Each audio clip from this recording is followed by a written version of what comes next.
knockouts had it all. The nerves built, the atmosphere tingled, and the storylines were ready to be written. Then the whistle blew, and we saw a world champion fall. Ketadilo, well, he set out his stall, and once he got going, Matty kind of looked unstoppable. This is the reason why I play. It's different, it's knockouts. One game. First game on the way here in the eChampions League. Look at the space, he's gone! Everything can happen. Montaxa has just completely flipped this game around. Today I'm going to show you what I'm made of. Wow! Wow. Made the best win. Riptorek hangs in the game. Danny Pitbull back in front. What's happening, Deepa? Oh my God! It is carnage at the eChampions League. This could be game set match for the Italian, who rolls into the next round. Dave Fernandez squeaks through. Tomorrow is a new day. It's Jesus! I can win again. Taking the space, cuts it back! Never count out Banano. Well, welcome to West London, where the heavyweights are about to go into battle. And no, I'm not talking about Fury Usyk. I'm talking about the knockouts of the eChampions League. Gravison, Brandon Smith alongside me again. Didn't stay up too late watching that fight, did we? Nah, we didn't, did we, Grav? I mean, boxing in Spain is not big. Okay, great. No, But EFC is, right? yeah, for sure. And the Champions League is bigger. Correct. Let's talk, though, about yesterday, because obviously we're here. Thank you for joining us. From me, I guess I looked at it and went, doesn't matter what you've won in the past, it all matters what you do this weekend, because big names fell. I mean, it happens here in this tournament, especially this year. I think the level of the players is just so equal. It doesn't matter if it's minor leagues, major leagues. For example, the Umut against Ekmek match. We probably wouldn't expect Ekmek to win, but he's been amazingly in his domestic league. And now Umut's out of the competition. Now we have World Championship again here today. Let's see what happens. I think we're going to see some big names out. Yeah, can we see 2 out of 2? We hope not, in terms of world champions falling, that is. Brandon, let's talk, though, about today. We get to see some faces we haven't seen, because if they topped their groups last week, obviously they missed the rounds of yesterday. Do you think those players may be a bit cold, a bit stale after not competing? Definitely, especially as they had to sit here yesterday and watch it all unfold and see the upset of players such as Fuma falling, as you said, world champion Umut falling as well. They'd just be itching to play, Rachel. So look, it's been a week for them. Hasn't been all the time in the world, but you can see them coming in now, raring to go again. 8 players, as you said, that qualified directly from the group stages into the round of 16. Graf, Brandon mentioned it as well. Some of them did come here yesterday. They sat and they watched. Would that make them more or less nervous, do you think, for today? Probably more nervous because you're not able to play. Tom talked about this yesterday as well. Obviously, you gotta come and train, but it's weird because you're not able to compete, and you're watching them compete, and it's hard. Maybe you can do what Manu did, come on the commentary. He did an amazing job. So, I mean, of course, you gotta come and train, but the nerves are up, really up. Yeah, another player we actually saw on broadcast yesterday, he wasn't competing. It was Johnny. He was commentating as well. Last week, he was one of our PS5 players of the day. Brandon, his stats just speak for themselves in terms of the competitor that he is. Yeah, absolutely. I mean, look, 3 goals conceded, as you said, currently in this tournament, which is ridiculous. 3 goals. I think the second person after that's 9 goals, wow, or 8 goals, Rachel. So defensively, so sound, but offensively, so slick as well. I mean, to be honest, it's all been in the air. Half volleys, headers, shots from 30 yards out from Didier Drogba. We can't forget as well, it's his first ever eChampions League, and he looks like a sort of cert to be going into that top 8. Yeah, he hasn't been beaten as well in 20 matches now, starting back in the E-Bundesliga. And he was one of 4 competitors as well last week who didn't get beaten, and that was Johnny, like we mentioned, Manny Bashir, Pietrzin, and Emre Yilmaz, defending champion. He's back in action, was also PS5 Player of the Day last week. I mean, can he? I'm going to touch it. I'm allowed to touch it, lift this twice Don't touch in a him. row. Emre, I'm sure he's here somewhere. You know, you love those predictions. For me, Emre is the favorite to win the whole thing, and I wouldn't say shocked, but I'd be surprised if he doesn't win because of the way he plays. As we can see in these clips, he just doesn't really think about the way he attacks. He just goes and on and on and on and scores. And it's just, for me, it's amazing. Like in those instances, probably another player like me would have croqueted, I don't know, maybe reverse elastico. He just shot with a trivela. And that's what you need when you're playing this stage. Not think about it too much and just score goals. I watched Brandon as well, all the Dutch boys sitting in the reception of the hotel today, going through some gameplay with their coach, and it very much was a team affair, even though they're playing as individuals today. I mean, at the moment, you know, touch wood wherever's been a wood, it's worked out well that they've all avoided each other, haven't they? But if they both go through, all of them go through today, there is conversations that are going to start of this player could play that player in the quarterfinals, same team matchups, maybe Ajax against Ajax in a semi-final, or maybe PSV versus PSV in a quarter-final matchup there. World champion against eChampions League winner. Could happen. Could happen. We're having a pause. I gotta stop you guys because my phone is ringing, and you know I'm always thinking about food. That's me. So Are you doing it again? I'm doing it again. You know, oh my goodness. You know I'm always having the goods in here. So yes, of course I ordered something. What on earth have you ordered? You know, today? I lived for a couple of months in. Thank you so much. Someone's even come in the Twitch chat, Kauser, and they said, no way is gravel. Yeah, he has, Kauser. He's Yeah, ordered of course, again. I And ordered he's probably some. not ordered Thank for you anyone very else. No, it's just for me. It's bacalhau. I mean, I tried it in Portugal. It's amazing. And Ooh. yeah, I mean, Lisbon, the food there is quite good. Pastel de nata yesterday, bacalhau today. What's this Portuguese theme all about? I don't know. There's something about Portugal in here, right? They like it. I don't know. Let's keep them chatting about Portugal. They can eat whatever's in there as well. I will. Whilst we hand over to Richard and Tom. Guys, are you into Portuguese food? Are you going to talk about that or something a little bit more interesting? I can be. No, but we are going to be breaking down everything eChampions League, squad restrictions, and also give you a player to watch here at the analysis screen. Tom, firstly, welcome to day 2 of the eChampions League. Before we break down a player in particular, I want to get your opinion on the squad building requirements, because it's very special, isn't it, when we look at the 15 million coin budget, the items that you can use. It's quite a small pool. Yeah, I think we're seeing different players used to maybe in some other tournaments. I find it very interesting with the UCL items. We're seeing the likes of Cruz and Pedri being used, but my attention turns to the icons, Rich, because I've seen a lot of different icon selection, a lot of different players being used, and yeah, one we're going to highlight here. Yeah, you only have 3 men's icons, so everyone's got Drogba in the team, and then you've only got 2 to play with.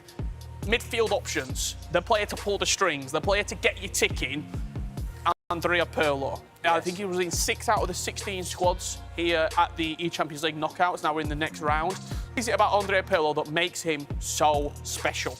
Well, I think the first thing about Pirlo is his passing. His passing is probably the best on the game, but also this card, you can see he's shooting very, very good as well. The main things I want to highlight is the play styles. I think we talk about the play styles a lot this year.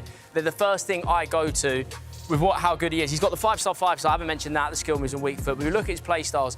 Dead ball, something that I'm really, really fan of, because I think it's as effective silver as it is a play style plus. And he's got every passing play style that you want. All 5. That is perfect for a midfielder. Heavy emphasis on the technical plus as well. I think that's really, really effective. And it's why we're seeing Pirlo being used in an advanced role.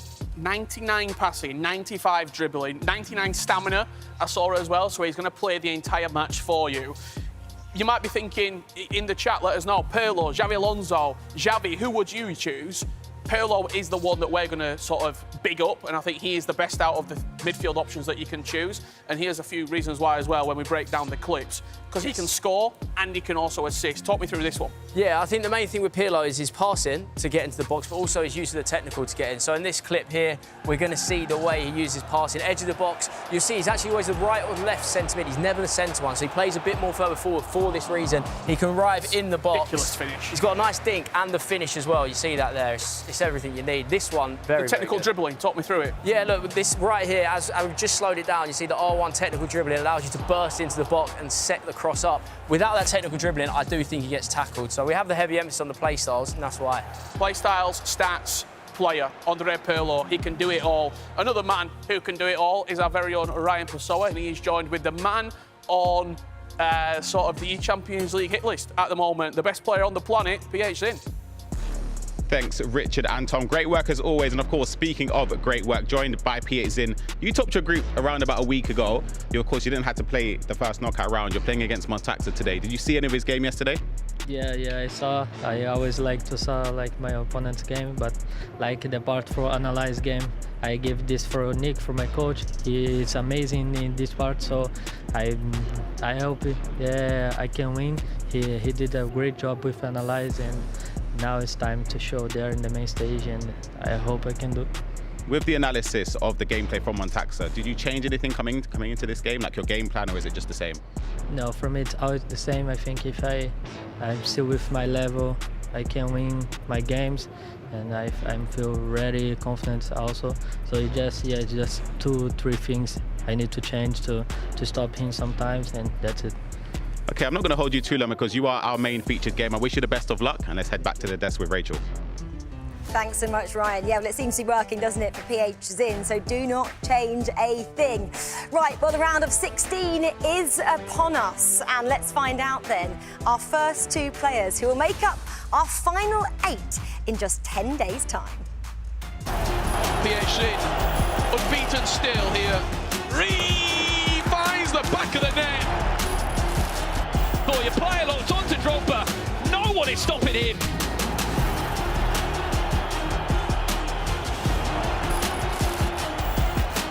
A great goal. It's got in.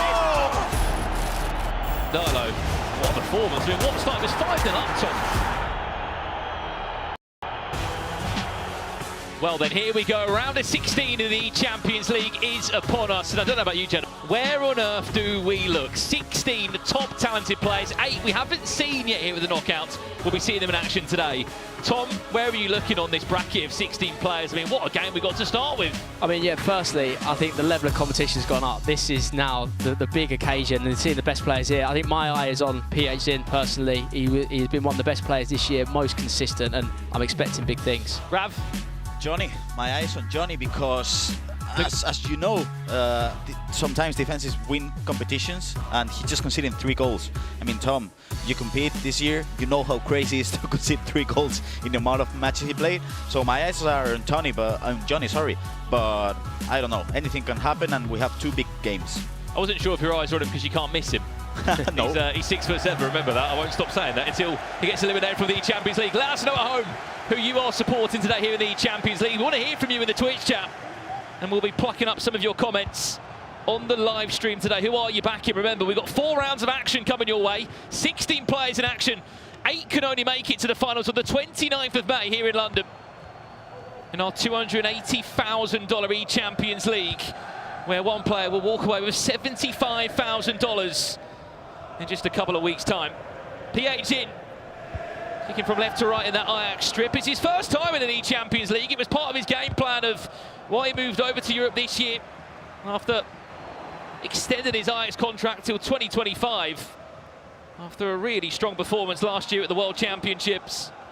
He thought, I want a taste of the eChampions League, Tom, and he's come over to Europe. He's won the FC Pro Open, and he's won the Eredivisie. Yeah, it's one of the biggest tournaments of the whole year, so I don't blame him for wanting to get involved, and I think he's already shown how good he is here. It could be the first goal. Henry tucking and diving a few tackles there, which are coming his way from Nicolas Soule. Drogba back to Toni Kroos again. Where's he going to look to try and thread the needle? This is PH Zin, still very much in control. Cannot forget he's only 20 years old, and what he's already achieved in his pro career is unbelievable. Cancelo recycles that one well. And Montaxa at the moment, Grav, just sucking up the pressure. I mean, the press after possession loss at the moment for PH is strong in this corner. No, it's not as strong as his press, but I mean, he lost possession twice, but he recovered so quick, Tom. Yeah, it's non-stop pressure, and I think this is the way the top players play. The guys that can put pressure on the ball at all times, make you feel squeezed, and they have moments like this where it feels like you can't win, you can't get out, and I think that level of pressure pays in the end. So PH Zin can keep doing this. He's going to be on to a winner, but I think it's a real feature of all the top players. You see the way they press, it's hard to get out. I mean, you used to press like that. This is good. Mbappe back to Andrea Pirlo, someone that Richard Buckley and yourself, Tom, were talking heavily about before the show started. Lofted into Drogba, there's that typical head down into Henry. Might fake the shot once or twice. Still PH Zin, times it green. Needs a big save from Donnarumma.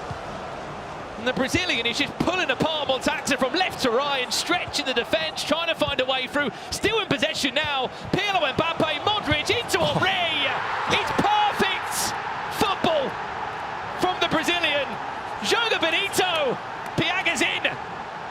That is outrageous. He just times it green as well. But for me, the start of this whole thing was the press after position loss again. Yeah, this is the consequence. It's so hard to defend when you cannot get out of your half. This is a result of the 10 minutes of pressure that he had before that. He's having to be so switched on defensively, and you're going to crack at one point. You can't withstand. Look, he's at it again. And this is where it gets tough, isn't it, Tom? Because he's sort of got you in like a hold. And you can't breathe, you can't keep the ball, you're under so much pressure. How do you just sort of regain a bit of composure in these moments? If I'm Montaxa, maybe a tactical pause, just to slow it down. I think we saw Montaxa start slowly yesterday as well against Mali. And I think if you ask any of the top pros who they play against, they tell you the best player is, and they'll always say, his pressure was so good, I just couldn't get out. I think all the best players will do it. So if I'm Montaxa, I'm taking a pause, relaxing, just not even changing tactics yet, just having a thought, because the first 16 minutes have been tough, and then just getting your head back in it. I can agree to that because, I mean, Tom, I played against you 2020 a lot of times, lost all of them, and I could say I couldn't get out of my box. I mean, it's just like the constant pressure was too much. Thank you, Grant. I'm blushing. I'm blushing. But yeah, it's always the top players, the way they play. Just looking at the chat as well, loads of love coming through from PH and he has been the talk of the town this year in the FC Pro scene. I mean, it comes from that grand final, Gravison, doesn't it, against Anders Vergan. What an ending it was, and you sort of felt like if anyone wasn't taking PH in seriously, they were after that final. Yeah, especially after that last goal, last kick of the game. The celebration, again, against Anders, which was really good, was entertaining, and that's what we want to see in competitive FC, really. Celebrations, big goals, and the handshake as well when the match ended. I mean, that's how you announce yourself at the top level, right? You beat Anders and do that. PH in looking for a second. Drogba finds Modric, Mbappe recycles well into Andrea Pirlo, Nicolas Sulla. No, not penalty. Let's jump across. There is another game, remember, in action here. It's Johnny against Curtadilo, who put 7 goals past his opponent yesterday, Tom. I know we're speaking a lot about Johnny and how good defensively he's been, but for Curtadilo, he's going to create chances and he's going to make it difficult. When I was on the mic yesterday, I said about Curtadilo, the way he plays is really, really fun. Like in and around the box, he's so creative. I mean, Johnny could be drawing first goal here. We'll have to wait and see what he can achieve from this area. We had him on commentary yesterday. This is a massive break, by the way. Look at Didier Drogba. He'll just run and run for Curtadilo. Could be through on his own. Does he need anyone else? He doesn't. And Johnny does a good job there, Gravison, of just stopping the chance. Yeah, but now Dilo is going to have another chance. The keeper is in sight, which is weird. Just see Drogba on Drogba there. Where's it going to end? Into Didier Drogba on the defensive side, who wins the ball comfortably. Yeah, if you win the header like that, probably the keeper. Doesn't matter if it's inside or outside of the box. But something that Tom said yesterday, which I think is a really good thing about the way Johnny plays. When you're using 4-2-3-1, 4-4-1-1, when you're using a winger and a fullback as well, you can defend better. I mean, you did it in ePrem in the group stage. Your defense was impressive. And I think people at home that might struggle with defending could probably use one of those formations because you defend better. Yeah, whenever I'm struggling defensively, it's usually from wide positions. So that's why I have a 4-2-3-1 or a 4-4-1-1 like Johnny, where you can use your right midfielder and left midfielder to defend. And I think it is really helpful because they're not as exposed for, we see a lot of overlapping fullbacks at the minute. You see how high Cancelo is there. I think if you can have a winger to then come back and help you, it's really helpful. Well, when we left this game, there was actually a massive chance of PH, and apparently he came very close to a second from this moment here. Modric nicks the ball off Gvardiol, and it was a finesse from Omri that comes off the bar. That could have been 2-0, and it still could be 2-0 for PH in now. Good work with Pedri. Gets the ball back. Now, probably, you asked before, Brandon, what do you have to do when you're playing against a opponent like this? First thing you got to do, hug the sideline as a tactic for sure, to try to look for this switch of plays. And then I think you, in a way, mentally, you have to stop respecting your opponent. You have to start looking for these passes, the Modric into Mbappe pass, this pass as well, because if not, he'll just keep pressing. Well, we're going to see the first real chance of this game created by Montaxa. Does he do enough to pickpocket him? Cafu tried. You speak about respect and earning respect, Tom. Both these two players did win their leagues to get to this stage in the FC Pro circuit. Obviously, Eredivisie champion, and more so for Montaxa. going to France from Italy, played in the Serie A last year, said, no, I want to set myself a new challenge, and he went and played with Fuma, which is a big hole to fill. It's a massive, massive show of Montax's confidence to say, right, I'm going to go to E-Ligue and play with the best player who's won it 3 years in a row, because I know I'm good enough to go and join him and do that. I think, yeah, it shows the confidence he has. And play really well, as he did. Saw some love coming in the chat there as well for Johnny, getting lots of support. Remember, he went unbeaten in the virtual Bundesliga, which he did win for SC Paderborn. It was quite the season for the German football club there. They won the club championship and the individual virtual Bundesliga too. Everyone's saying that PH is the favourite. Knocks it down. Here's Didier Drogba, PH in. Good defense. Stopped in his way. Good player switch manually by Sule. And now he has to go forward. We have the French people in the chat as well. Ale Dilo. We have everyone watching from all over the world. As we said, remember, 2 games played at the same time throughout this round of 16. Only 8 will make it through to the Champions League knockouts on the 29th of May. I'd like to see the stats at half-time if we can between this game, because I don't think Montax has been even out to have a single shot, gents. No, not really. I don't think I... Maybe that Cafu chance when he tried to recover the ball, but that wasn't a shot, so yeah, no shots. Maybe this one? Gavardio into Drogba. Speaking about chances for Montax, it is a shot, but it's blocked. You think, Tom, he's not committing to the press? Montax, I mean, like he's going, but he's not pressing really? Yeah, it's like, do you believe in yourself? Do you really think you're going to make it? I think that shot as well signals a bit of doubt. The way he just pulled it. I think sometimes when you're confident and you're playing well, you know exactly what your next move is. And you see with his shot, he kind of just snatched it as it comes in the box. Oh, do you want to get a shot? I haven't had one yet. I'm struggling to get in the box. I think, yeah, right now, PHN's got this game exactly where he wants it. Added time of no time being brought into this one. And that should do us for the halfway point in this eChampions League up the round of 16 game. PHN had an electric start, and to be brutally honest, he has dominated the half. But let's find out what has been the secret behind that success. We'll check in with Richard Buckley now. He's had a closer eye on the first half here. When PHN is playing like this, how on earth do you even get close to him? I want to show you this first goal because it is incredible. The amount of play that he actually does in this final third. Just roll this clip on. We're going to see him constantly creating, constantly trying to manipulate the space. The first chance that comes in, it's pretty simple. Drogba with the header down. And just watch that there. Henry, 1-2. No one's 1-2 in that. PHN's different. Hits the shot. And the thing that allows him to constantly create chances is his pressure when he loses the ball in these areas right here. As it comes into Pirlo, he tries the step overs. Look how quickly he wins the ball back. It's prime Guardiola ball. He wins it back, he creates a chance, and just pause it as we come into that. Green time to finish.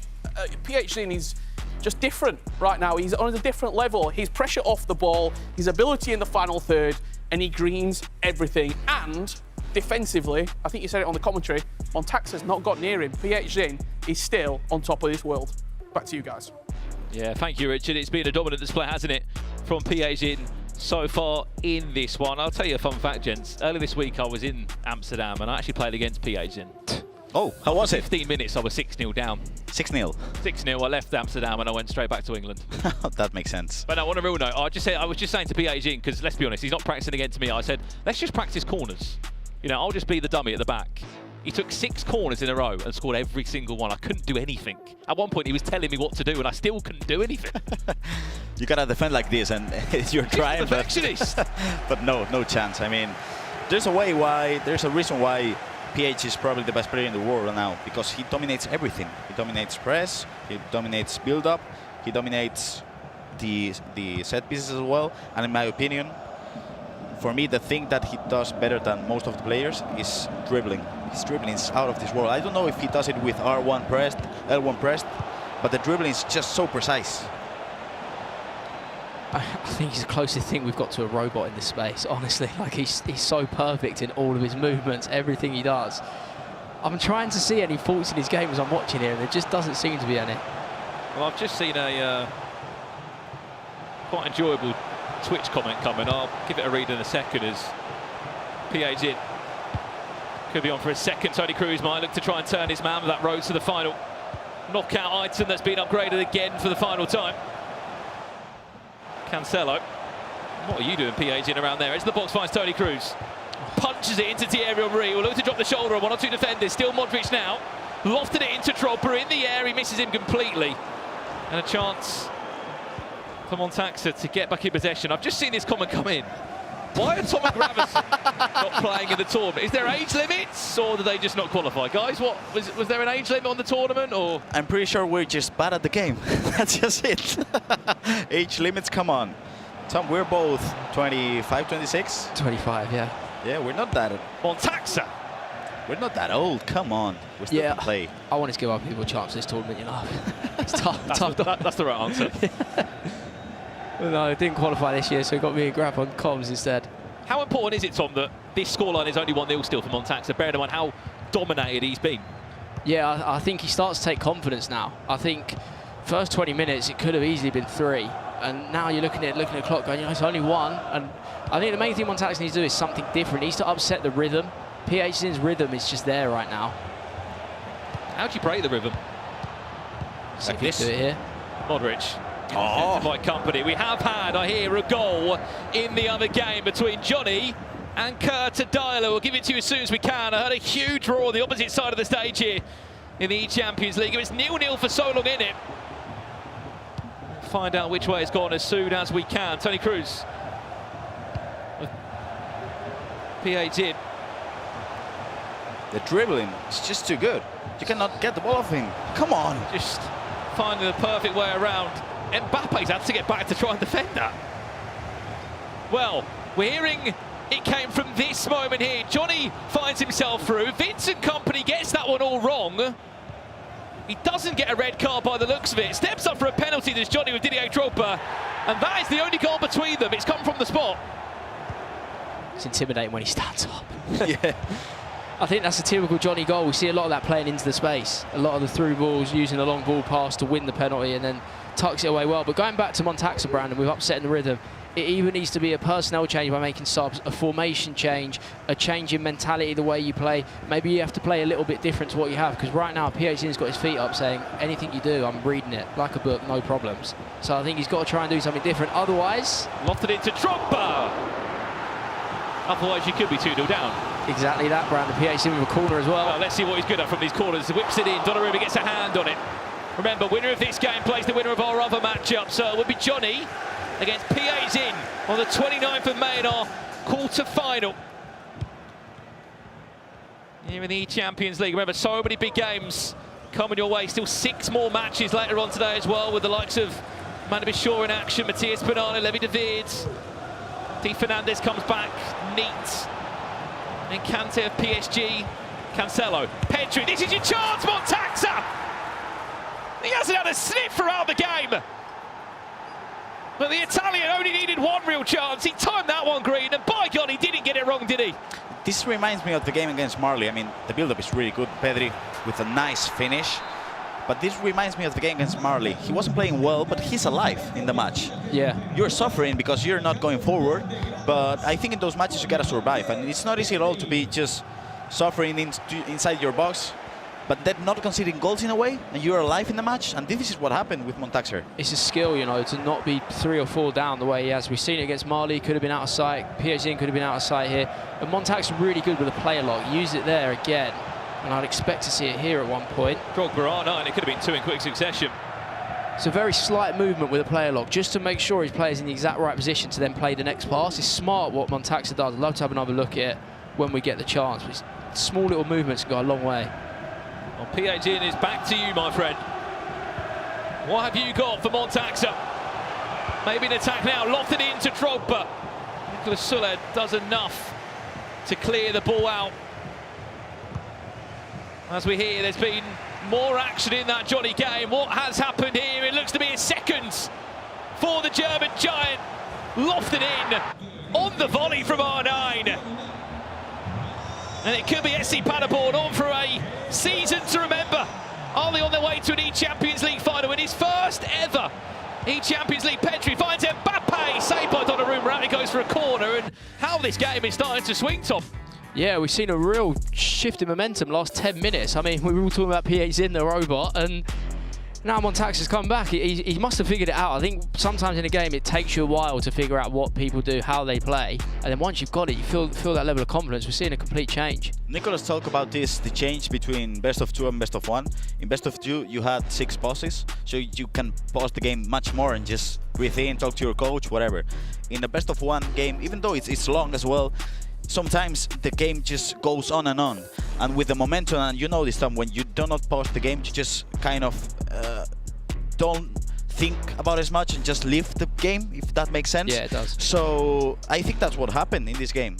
PH was playing well, but Montaxa was suffering well. Oh! That was quick. Montaxa looks to have done it again. He was chasing against Pride of Albion just 24 hours ago. And now he's on to knockout. Maybe the man of the moment. And he's 15 minutes away from doing it. It's the same routine we saw from him yesterday, where he goes short and then player locks a near post. A new variation of a corner that I haven't actually seen very often. And I'm surprised if PhD hasn't been told about that. We've seen that numerous times now, where he's played it short and then smashed it into the near post before you can blink and scores. You've got to get out to the short and stop him doing it. Well, is this game about to completely flip on its head? PAZ is a mentality monster. Look at the finals he's won. Look at the finals he's played this year, the biggest games. The Eredivisie final that went to penalties, a 90+2 corner which he equalised for Ajax. That final against Anders Vergang. As Montaxa now got the control, or the ice, to try and see out this last 15 minutes, because this is going to be a very long 15 minutes. We must remind you, 9-minute halves we are playing in the eChampions League, as we have throughout this whole FC Pro season. And he's going to come back flying at you. Poor pass there from Beasley. It was the hero left back that looks like he's come up.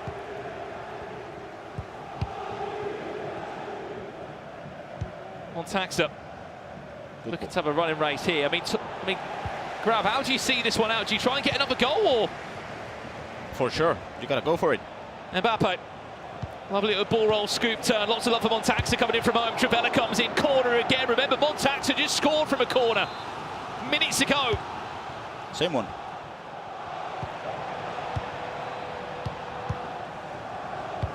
This is good. Can he turn, step over exit, into one eye, Montaxa! Bellissimo! He could be on his way to an eChampions League top 8. And the eChampions League looks to just continue to provide all the shocks. Oh. Que cosa bella.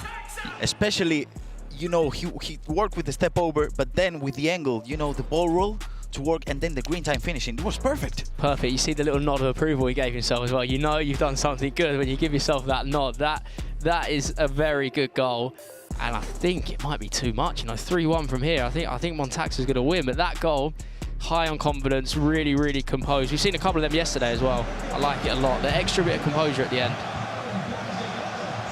Well, PA's in. He's back to you. 8 minutes to pull off an eChampions League masterclass. And it comes back to that same conversation we're having, Tom, about how important it was that Montaxa was only just 1 goal behind in the tie. He was always in it. Taking minutes out of the game. I said to you, Grav, what does Montaxa need to do? Go and get another goal? He's just going to done that. Yeah, and he's going for another one. I mean, he's not in a hurry for sure, but he's going to go for it. Because Tom talked about this yesterday. If you just manage to just get a hold of the ball and try to go for another one, your opponent is just losing time, really. This is where he has to be perfect now. Sergino Dest lofts it in to Drogba. Can he have the time? Pirlo, one more into Beasley. He's not the player you want there. He timed the finish green. Corner. Drogba, this is your time to step up. Cancelo of all players back to defend it. Oof, and this is going to be probably his last chance. He has to get the ball quick. If he doesn't, he's going to be out of the competition. You cannot argue against the form that Montax has also been on this year. It was sort of his announcement last year to the FC scene when he placed well at the World Championships, got himself, of course, into those late knockout rounds. just this year has won the League One in France, qualified for the World Championships, and he is 1.5 minutes away from sending out the South American player himself that has not dropped a game here in the Champions League. He has now. Back to Toni Kroos. The Italian jump is complete. Wow. What a comeback. From 1-0 down, we're all sitting here saying this is all PH in dominance. And Montaxa, he's done it again, this second half performance. It seems like he adjusts to his opponent, works out what they're doing, and then plays his game from there. He's been sensational last 30 minutes. PH is out of the competition, Brandon. He's out. We sit there at half-time as Richard Buckley broke down the game. I wouldn't think that in 45 minutes' time, Grav, I'd be sitting in this scenario. But it happened. Now, one of the favorites to win the whole thing is out. I mean, you can never count players out of the ECL because now PH is out of the competition. Full-time result, PH eliminated from the eChampions League. Montaxa, first player through to the top 8 in a season to remember. What a performance, and just to back up what you were saying, Gravison, the names that have fallen from this eChampions League. 41 came to London last week. Since then, Tex out, Nicholas out, out. PH is eliminated now as well. And if we can, let's jump across because there's 10 minutes left over here. And there has been a goal back in this for Curtadilo, which shakes up the tide and more. Vincent Kompany giving Mbappe a gift, if we're brutally honest, to give Drogba the chance. There is still time and there will be chances, Tom. It's set up nicely, isn't it? 2-1, 80th minute, chose the perfect time to jump in. You've already seen one favourite leave. Oh! Again, another chance, Dembele. Pirlo is passing the... Oh! We have to remind people at home, Johnny only conceded 3 goals in the group stage. He's conceded 1 now. He was nearly conceded another one in that chance. You see the cancel from Dilo, still using it now. Nearly the perfect chance there. Still works. Oh yeah, Dilo will always find a way to use the cancel. Just remember as well, Johnny has conceded just 4 goals up to this point. He could be on to go and get himself a match winner. Drogba finds Jesus. Kompany had to be brave. He's on a yellow card. Remember from that penalty that he gave away earlier in the game. And as it stands, it will be Montaxa against Johnny in our first confirmed quarter-final on the 29th of May back here in London for the eChampions League finals. Dilo seems so relaxed, so locked in if you see at the camera. I don't think I've ever seen him celebrate either. No. He might do if he snatches up a clutch goal here, switches the play, finds lots of space for João Cancelo. Gvardiol does enough in at left back. Long ball over the tops, works so well. Johnny could have a 2-on-1 here if he works this one well. Didier Drogba, who has been the hero, will continue to deliver the big goals in those big moments. He's off to an eChampions League final as well. Nice goal by Drogba. I mean, he missed the other chance he had, but he got the second one. He scored. You can see the camera work from the cameraman. It's hard to follow him because he's a giant. It is, but you see again the goal is from him playing into space. He's using the long ball pass and he's using his wingers so well. The first and the third we've seen now are both utilising the space. He must be triggering so many runs that it's impossible to mark all of them, and then one of the through balls will be in, because every time we see it we think, how has he got that much space 1v1? Promise you, marking 6 runs at once, harder than it looks. It's harder, yeah. And I do think the precision with the joystick has to be perfect as well, because that was a really hard one. But it came through and he scored a goal. And now he's on to do the top 8. Well, added time with 2 minutes. Johnny seems to be the man this year. Still unbeaten, still not lost a game. We'll be seeing you on the 29th of May in the eChampions League Final 8. A 3-1 victory against Curtadilo. Defensively so good, offensively so strong. He will take on Montaxa in the ECL finals. I mean, look, we can't wait for that one, gents. I'll get your thoughts on that one a little bit later on. But before we do that, someone else who I'm sure will have a thing or two to say is Montaxa. He's joined by our very own Ryan Passoa now. Wow, Montaxa, a top performance against PH Zin. You basically just beaten the best player in the world this year. How does it feel? It feels amazing. I think Pizin this year he was the best player. He's the best player, I think, in the game. So I'm really happy. Yeah, it was a great victory in the end. In the first half, though, Pizin had a lot of chances. It was dominating the game. What was going through your mind at those moments? Yeah, I think I was losing a lot of balls in the first half. Even if I was defending, I think, really, really good. But yeah, in the second half, I unlocked both fullbacks because I knew that I had to be more aggressive. I did, so I think I played the second half in a perfect way. Yeah, you did. One thing we've noticed as well, though, is the corners. You seem to master them. You created a lot of goal-scoring opportunities from them. How much time do you put into working those corners, especially the one that you played short? Not much time because I copied this scheme from Edzard, so okay. it didn't took me long. Yeah. Well, I want to give you a massive congratulations, of course, through to the finals of the eChampions League, and let's head back to Rachel. Wow, what a performance that was. He did really arguably knock out the best player in the world. Libertadores champion, 2 times Nations champion, FC Pro champion, Eredivisie champion. He pretty much had it all, Rich. Every single player here said he was the best player in this event. And a lot of people would have thought he'd gone on to lift the eChampions League. At half-time, I said he was the best player on the planet when I did that half-time analysis. In the first 45 minutes, he was unbelievable, PhD. And I think you just heard there a little bit of Montaxa's mindset. He unlocked the fullbacks, he started being more aggressive, and I think the respect that he probably had for PhD, when he wasn't getting pulled away from, he thought, okay, I've seen what you can do now. I've seen your best shot, I can compete against this. And the second half, incredible from Montaxa. But Montaxa said that actually yesterday as well. He said, I'm relishing the chance to play these big names. He really now wants to go up against Emre Yilmaz as well, which shows his confidence in his abilities as well. But let's talk about the MasterCard moment of the match. It's got to come from Montaxa, hasn't it? Where are we going with this one? What goal? 4 he scored in the end, Rich. Yeah, he did. I had the second goal, but I think the third goal in particular is beautiful from Montaxa. It's this short corner. He said that he learnt it from Hezers. What you're doing, you're looking for the short corner and then just that extra pass for the second goal. This goal in particular, I mean, the step-overs is so nice, and then the extra bit of composure. That ball roll at the near post to open up the net, and then you're hitting it at the sort of where he'd already moved the keeper at PhD, and he hit it to the other side. It's really nice, and I think that composure, that confidence starting to flow from Montaxa. I saw him in Paris at the E-Ligue, where I think they were talking about on the commentary saying, oh, Montaxa got the opportunity to go over there. Fuma picked up the phone and said, Montaxa, I want you as my teammate for this year. That's how that came about. Montaxa went over there and won the Game 7 to lift the E-Ligue championship. He's a man really relishing his FC right now. After he went through, I thought we might have jinxed it in terms of players who didn't play yesterday not making it through, because Johnny at one point was only 2-1 up, wasn't he, over Ketadilo, did manage to win in the end, 3-1, that scoreline. Those two face off against each other. Johnny now, though, still, you said just a minute ago off air, he's the favourite?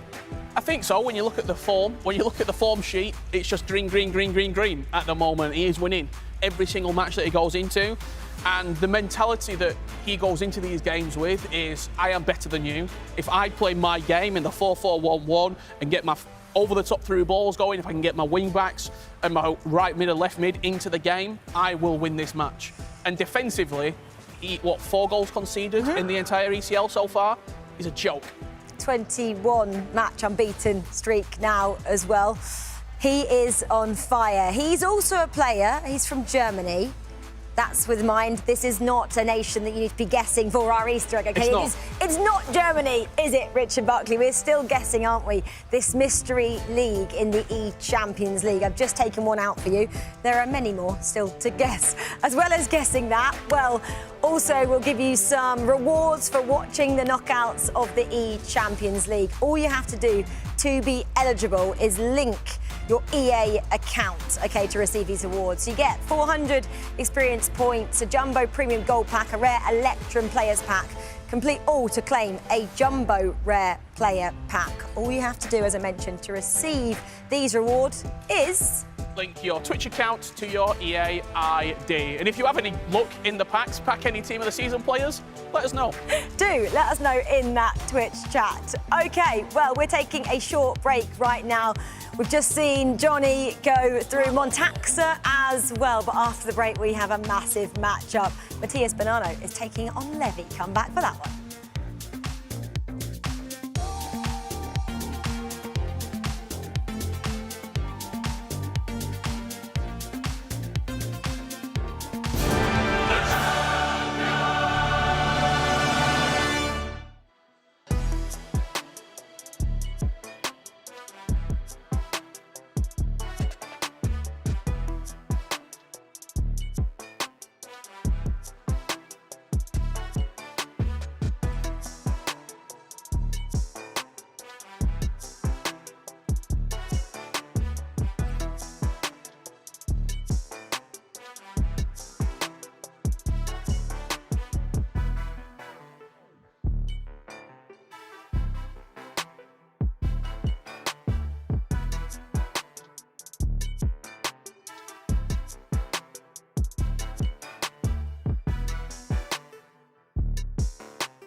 Well, you are watching the knockouts of the eChampions League, but in 10 days' time, you can be with us for the finals in person. They're taking place at the Magazine in London. That's near the O2, and you can buy a ticket. They're on sale right now. Just scan that QR code or visit fcpro.com. We'd love to see you down there, making all the noise, supporting all the players as well. Cannot wait for that one. We've still got quite a few spots to fill, though, in terms of our players here. 2 have gone through, 6 more to book their spots, and 2 of them behind us will be hoping to go through. Levy taking on Bonanno. This is massive. Grav, Levy, though, last week, can we say he was a bit shaky? He only got 7 points to top the table and go through, as did the 2 players underneath him. So he kind of scraped through, did he not? Yeah, for sure. I mean, he started losing his first game against Hessers, 0-4. Then he managed to get a draw out of that.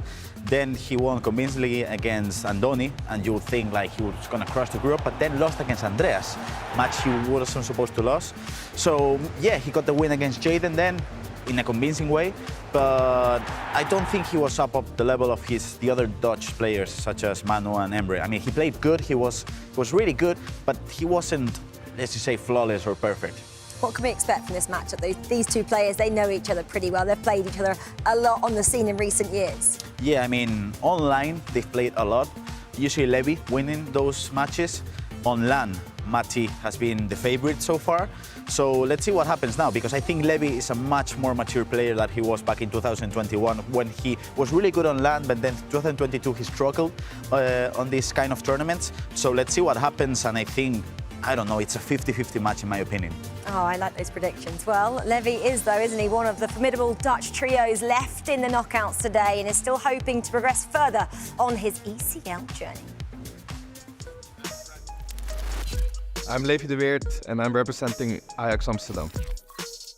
As of yet, it hasn't been my best tournament. I missed out on it last year as well, which was like quite a surprise. So for me, it's time to take revenge. Speaking of icons, he has been the main man. Yeah, I'm the type of guy, I'm always going to play my own game. Hard to say if I'm at the strongest I've been, but I think I'm like really showing a really high level. Like if I play to my maximum capabilities, I know I can win this tournament. I hope I will show it in the round of 16 and hopefully after that the finals. Winning the Champions League obviously would mean the world to me. It's easy to say and cliche, but it's true. One of the biggest tournaments out there and the trophy is just insane. I saw Emre winning it last year, one of my teammates, and I won it as well. I want to win everything. eChampions League and the World Cup are like the biggest tournaments, so let's start with eChampions League. I was watching Levi during that and he was watching himself on the monitor. Maybe that's motivated him. Let's hope it has. Well, we've already seen two players book their spots. Let's keep moving then and find out who the next two will be. Levi tops it of Ajax, and it seems like the confidence. All Bonanno right now, taking the space, cuts it back!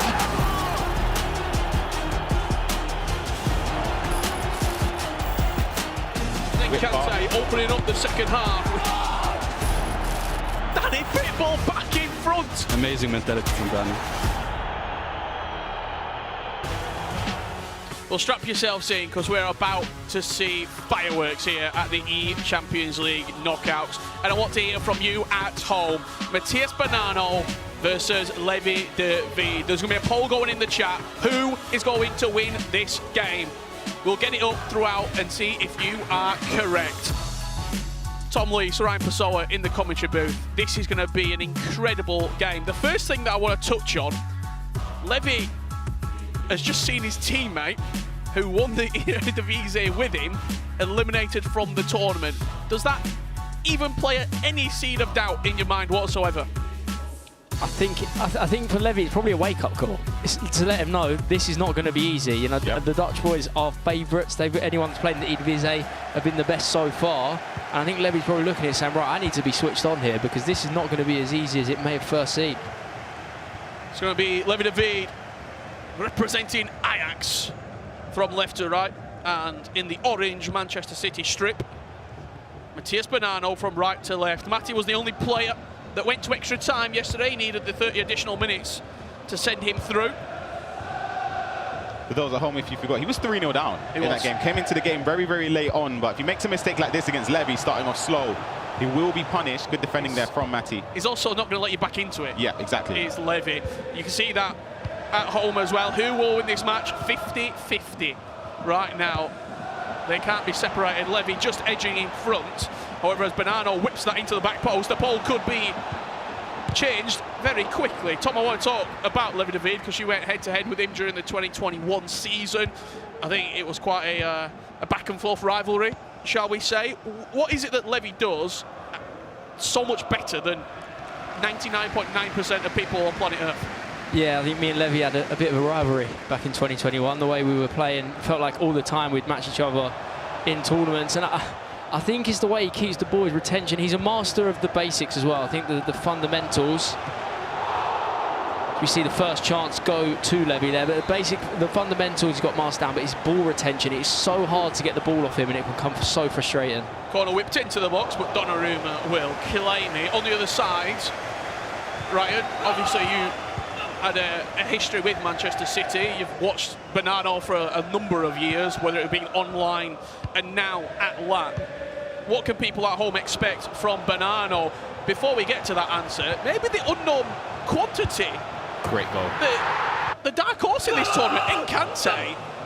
He did have a great performance in the E-League through PSG's performances on the real pitch, got him here to the eChampions League, but he has relished every single step that he's been given. It's weird to call him an underdog despite him topping a group with Umit in it. And deservedly so. That last game was fantastic from him in the group stages, but he's still someone that I would count, for me, if Danny Pitbull's the favourite in that game. Yeah, agreed. I would say Danny Pitbull would be the favourite on paper, but Encante showing up, of course, he means business. But Bernardo, yeah. That slow start, is that something that we can expect from him now? Does he have to get himself motivated into the game? Like, what are you putting that down to? Because even in this game, for 12 minutes, it's been all Levy. Yeah, I think yesterday, though, you could sense the nerves. I think with the way he was building up, he was gifting away possession, and obviously, Tom, you played Matthias as well in the competition this year. You notice the way he keeps possession.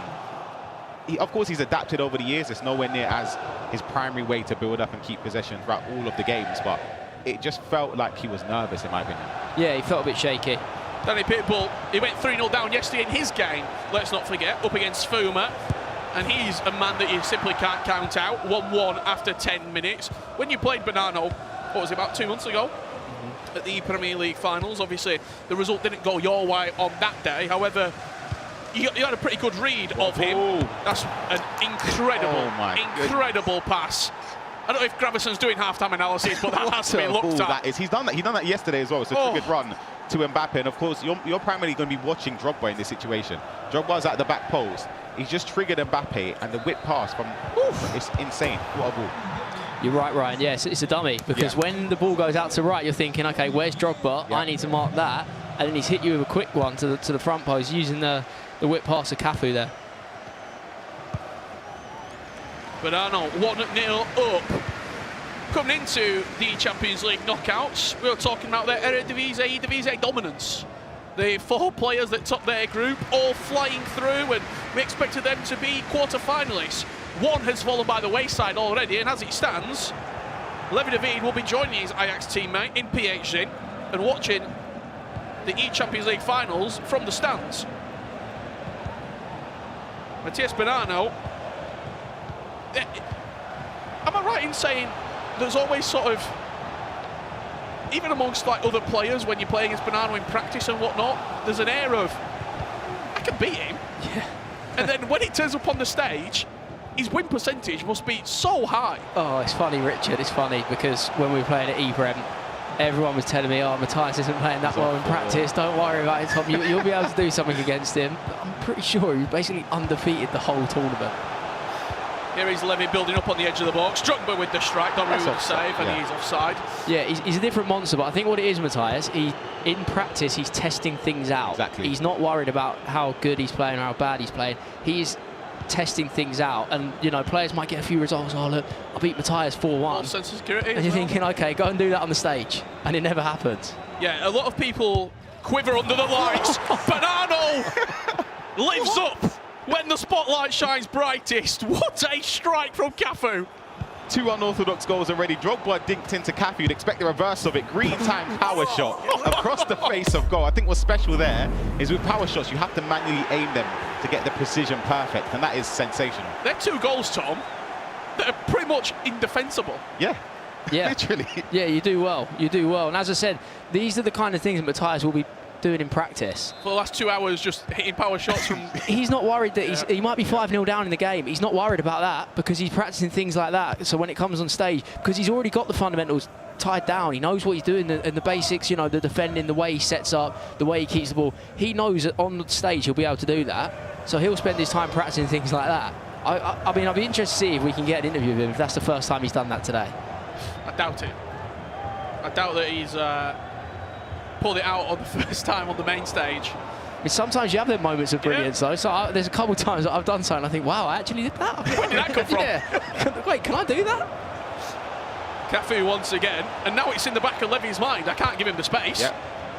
Almost well worked there. He's looking for that pass inside to Mbappe, but Levy started off slow in the group stage we saw against Jesus. I believe he was 4-0 down, and he managed to come back and sort of rectify that result in that game. I think he ended up drawing in that game. Again, though, against Matthias, who's someone who, in my opinion anyway, sort of comes into his own as the game progresses. I feel like he gets stronger. He's the sole survivor from the Premier League as well here at the eChampions League.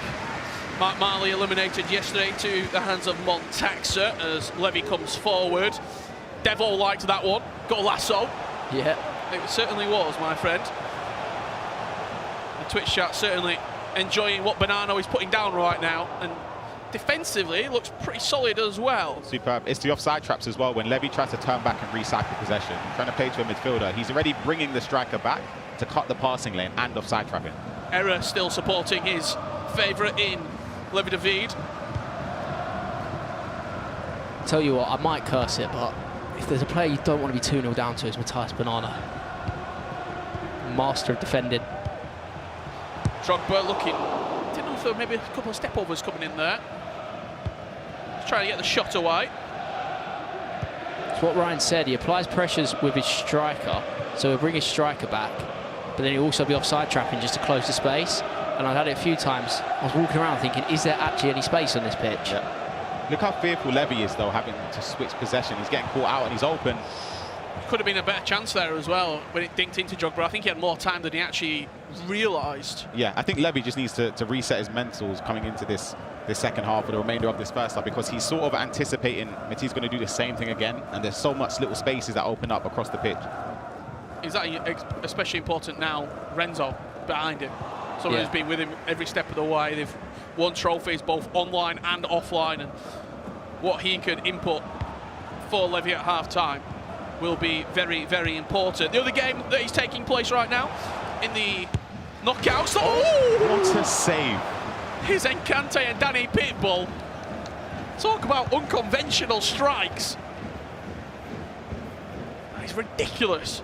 Almost caught him off guard with the goalkeeper movement. I think that's something that Renzo would have actually been telling him, that Matthias, he sort of tries to move his goalkeeper preemptively for the cross to the back post, but maybe that could actually catch Matthias off guard next time Levy gets into those positions. Let's see it again here, Tom.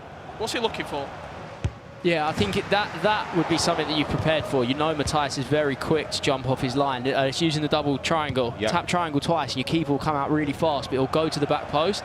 And if you're aware of that, you can power shot the way he has. And now Matthias isn't going to be able to do it again. Moving him again. Floated into Drogba. Musiala will bring the header down. Modric with a crunching tackle on the edge of the box. The double triangle is a real tough one to master, because you can do it and it will kind of cut off the back post cross, but then when players like that are switched onto it, you get the near post shot instead. So you have to time it to absolute perfection. So just to break it down even further, when you're saying double triangle for people at home, what input is that having on the pitch? So as soon as you tap it twice quickly, and if you hold it as well, the goalkeeper will stay out. He'll stay out of he'll jump about 6 yards to the back post. Yep. And it will leave the front space open. So yeah, double tap triangle, and if you want the goalkeeper to stay there, you hold triangle. If you only double tap, he'll jump out and then jump straight back in. If you want any other tips and tricks, let us know in the chat. Well, we've got two incredible players. R9 with the strike. Bonanno 3-0 up going into half-time. You know what, the second goal was good. That might be my favourite because of how well he's read the goalkeeper movement. Have a look at this. There, because Levy moves late. He moves very, very late, and Matthias does really well to shoot in the near post. Just carving him open this first half. I think it's been one-way fashion from Matthias Bonanno. Emphatic start against Levy David. He's got all to play for, of course. It's not over yet, but Richard, it's a massive task. It has been an absolutely superb first half performance from Manchester City's Matthias Bonanno. Levy David has a lot to do, and as he takes instructions from Renzo, we are going to head on over to our very own Jaime Alvarez, the sharpest man here at the eChampions League, to break down what a fantastic first half that has been from Bonanno. Thank you so much, Richard. Thank you for calling me also the sharpest man, because we're going to analyze the clip you asked for, the first one. We're going to break it down because it's really a good way of understanding play styles. So if we just play the clip, we're going to see Pedri switching up the play into Cafu, and in this instance, if we just stop it at this instance, as you can see, he triggers a run with Mbappe. And as you know, the ECL is an European kind of tournament, so we're expecting a German cross. A German cross is a cross in which you trigger a run and then you hope for the perfect cross coming into Cafu. And you know why it is so perfect? Because if we play it, Cafu has the whip cross playstyle and it goes perfectly. And in this situation, if you just stop it as well, you can see how Drogba is open. He didn't do anything, I mean, Matthias pressing any buttons, but this is the perfect chance for you because you're not gonna have to worry about shooting or about doing anything in the keeper. You're just gonna look for the passing to Drogba. So as we can see, he passes it to Drogba and he scores a beautiful goal. So the first one, with cross, German cross into Cafu. Second one, I think it was the power shot. I'm pretty sure he has white, the playstyle, Cafu. So, I mean, his understanding of the playstyles, Mati has been amazing. 3-0 up. Let's see if Levy can do anything in the second half because he's suffering at the moment. It certainly is. Gramerson, fantastic work on the analysis board. Further thoughts from you two at half-time. Ryan, how does Levy get back in this game? It's tough. As Tom said, Matthias is somebody you don't want to be on the receiving end of a scoreline this emphatic. 3-0 is a mountain to climb, but it's just, I'll be honest, I don't see a comeback. I'll be honest. I love Levy and I respect him highly as an offensive player, but I just don't see it. The European powerhouse PSG and Juventus matchup. Danny Pitbull and Encante is back underway for the second half. That is 1-1 as it currently stands, so a tighter affair in that particular game. However, the story that is starting to emerge, Ajax, after being dominant in the groups, and the Eredivisie in particular, are set to be on their way out of the eChampions League. And does this send Mbappe potentially into a chance here? Dictated to Drogba, heads the ball back to Mbappe, but Levy defending well. That's a ball scoop turn away. Dicked into the box, Drogba wins it. It's a bit scrappy. Oh gosh, it's bouncing everywhere. Shivers down the spine of Manu and Emre, who have been watching.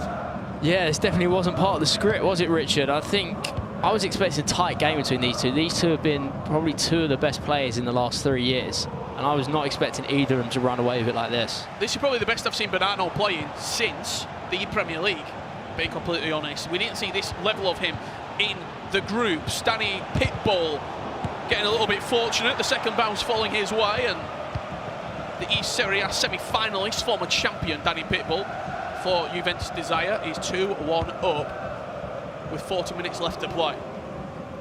Seems that Bernardo's getting better as the season goes on. Seems that with every tournament coming through, he's picking up form more and more. And Mbeumo with the question, Ryan, any tips and tricks on penalties? Just got to time it to perfection, and of course pick a side. And it's difficult because penalties always, you have that element of luck in there, but I would say when taking it, the main thing is just to green it. I don't know if you agree with that, Tom. Aim for corners? Aim for corners, yeah, trusty bottom left. I think a few people know what I'm talking about when I say that. I think the bottom left is the one to trust, but you've got to try and get the circle as small as possible, time it well. What I would say is it's like real life. Once you've chose your spot, just please stick with that. Yeah. Don't doubt yourself. We don't all have GC to call as well. No, unfortunately not. No, yeah. I've been learning from him, but I think, yeah, if you can just, Joe, try not to look at what the keeper's doing too much. Just do what... Back yourself. Yeah, do what you're going to do. Bernardo's been backing himself in this particular matchup. He's 3-0 up. Ooh, that's an offside trap that's left wide open. As Manchester City... You like that one? Are looking at a top 8 at the eChampions League. That's sensational. The offside trap there just genuinely gifts a massive chance to Matthias, but he capitalises on it. But I don't think you expect that pass to go back to the receiver in that situation, Tom. Not like that. I think with Pedri and his tiki-taka play style, you see how he plays it first time with the through ball. It's so accurate, and then he's mistimed the offside trap. Them kind of things happen when you change the game. What a pass! What a pass, Encante! That is unbelievable. He has sliced open the defence. We joined it at the perfect time. Who played that? Didier Drogba. Unbelievable. Is there anything he can't do? Oh. He's turned into playmaker now. We've seen him do everything. Yeah. What a pass. I mean, if you're Danny Pitbull, again, we've seen a few goals where you just got to put your hands up and go, yeah, fair play. Try to remind myself sometimes, though, you are playing someone else. Yep. You can't have it all your own way. We are seeing the very, very top talent, the elites play here. Sometimes you have to hold your hands up and say, you know what, you scored a good goal, and I'm going to try and sort it out myself. Drogba again.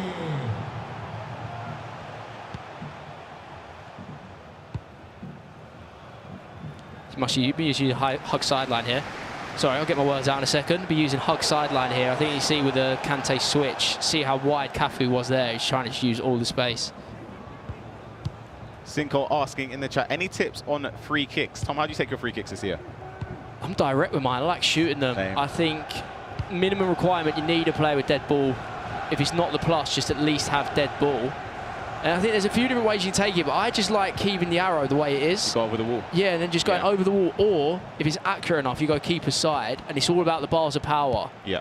And what I'd also say is get in the arena, and there's a few scenarios you can practice them, so you're not just practicing them in a game, you can go into the arena and do it over and over again, and it just becomes repetitive. Chance here for Danny Pitbull. It was Pirlo who originally accelerated out of the step-overs. Pedri now linking back into the man in focus for today, Andrea Pirlo. And Kante defending well. We need him to do well, Rich, after our analysis. He played well in the first game. He played well in the first game. I need a technical dribble from him. On Pirlo watch. It's a good player to watch. Great hair.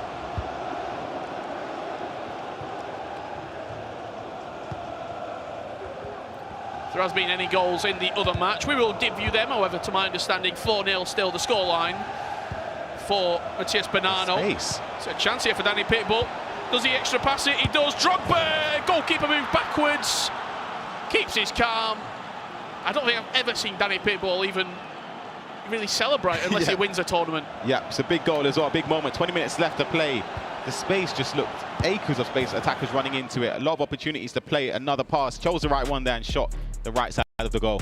When you see the goalkeeper move like that, Tom, if you're in Kante right now, are you thinking, bit of a mistake there, moving him so drastically, or is it a 50-50? It's the right way, you save it. You've got to move him sometimes. He had a defender there as well, so I think sometimes you expect the defender to block that side of the goal and bail you out whilst you move to the other side, but he just didn't work for him, in my opinion. Yeah, I think fine line, because you can move him too far as well. He has moved him very quickly over there. I personally think the first thing you should do is move back and then go side to side, because they can cover more of a distance, more of a space. But I think that's what Stingray said last week. Yeah, moving when backwards. we had him in the commentary position. So important. Moving backwards first and then trying to react to it. There has been a goal back for Levy. It's now 4-1. It's a nice little Travella green timed. And there's 20 minutes left in that game, so there is time for something spectacular for Ajax and Levy David here at the eChampions League knockouts. However, Bonanno, I don't think I've ever seen him sink 3 goals in 20 minutes. When it's the last 20 minutes of the game. Maybe in the first 20, but definitely not in the last 20 when he knows that he's that's his literally element. moments away from going through. That's his element. That's definitely what he does. He will see out this game, but you'll see a lot of game management here, and I don't think it'll be as tight as this one. This one will get the heart rate going. I think you can feel it sometimes. The adrenaline starts pumping around a bit more. What a ball that is. Henry, he's looking for the extra pass. He had the space. Whipped back into the box. Drogba with the header down, but Cancelo just getting in the way. That's a big chance squandered, Ryan. Yeah, I don't think he expected to have that much space in the area. Tried to twist and turn with Henry and look for the extra pass, but if he was direct enough just to turn and go for the finesse shot, which in my opinion is why Henry's in the team. Yep. I think, for example, if you have R9 Ronaldo, you do lack that shooting play style of the finesse shot plus, but with Henry, you can just turn on either foot, 5-star weak foot, hit it, and just hope. See, Manu Bashore is going to be in action very shortly indeed for PSV, one of those Eredivisie 4 players that were highlighted coming into today, taking on Ekman, who has been the surprise package of all surprise packages. He came through the group instead of Tex, you would say, and now after knocking out Umut yesterday, he faces another world champion. What a run that would be if he was to knock out Manu Bashore. Yeah, we like the look of Ekman yesterday's 3rd goal. Yeah. I want to see more of that today. That might be my favourite goal so far. Yeah. Across both weekends, I think that goal, just everything was perfect fundamentally in the game, but Kante needs to get a goal to give himself any chance of progressing into the next stage. Hold on a minute, speaking of Levy goals. getting one back. Is this Drogba at the back post? It's a inevitability as he leaps high. Let's just keep an eye on that one for a little bit because there is time left. Levy had his headset off at 4-0. He's put his headset now back on. He's going back to 4-2. When the headset off, you're out of it. You think it's over. And Kante looking to get a 3rd goal with 10 minutes left to play. Extra time will be required if The Parisian does manage to force his way back into this tie. However, Danny Pitbull looks for a fourth, sliding Mbappe through, and now Drogba out wide. Good challenge from Encante, however, doesn't win the ball. Can't get the ball off him. Toni Kroos, that's a lovely pass to Pirlo. Donnarumma with the save. Got to score. Got to score, in my opinion. There, though, the goalkeeper movement was good. He didn't commit until it was a millisecond before Danny Pitbull took a shot. Corner whipped straight into Drogba. He wins it at the near post, but it will only trickle out of play for a goal kick. As Riptorek is going to be underway very shortly indeed, who takes on the reigning, defending eChampions League top dog from 2023, Emre Yilmaz. The champion is in town. Let's jump back on board with some live action. 7 minutes left to play between Encante and Danny Pitbull. Wait Indeed, Ryan. Wait. Because Levi David came down, cut it back for R9 and missed the target. Wow. I was going to say, that was pretty much a minute after he scored his second goal. He's creating chances. The press is in, Tom. Yeah, we're at kitchen sink time, aren't we, in both games here? You're going to see Kante and Levy putting a lot of pressure on the ball. Oh, how'd you play out of this one? That's how you do it. That's superb. Oh, that's not. One more chance, would you say, for Encante? Maybe 2 with 9 minutes? Maybe 2. If you give it away here, go and press him. Yeah, he looked pretty. Yeah, he's got one chance now. Kroos against Kroos. It's fallen Encante's way. Henry now taking over. Mbappe back to Henry. Great finish from Encante. 3-3. Extra time will be required. It's a big moment in the game, Tom. Huge moment. The ball, I thought it was just about to lose it. Tried to intercept there, Toni Kroos did for Danny Pitbull. The 1-2. He's not finessed that, has he? The finesse came up. Outside of the boot. Yeah. Type of thing. And to me, it's a Trivela, but it's That's still why you take Henry, I suppose, as well. Yep. Because if the game says it a finesse, you get the finesse shot plus play style kicking in. Just a little bit more reliable in front of the goal, Tom. It's clinical. Oh, it's clinical, the finesse. I mean, it didn't look like one, did it? Nope. But it came up with the indicator to suggest it was, and I think that gives it the extra little bit of oomph. You're not complaining if you're Encante either, are you? But I think he's done well there. As I said, he had that one chance when he gave the ball away. Hold on. It's like a minute.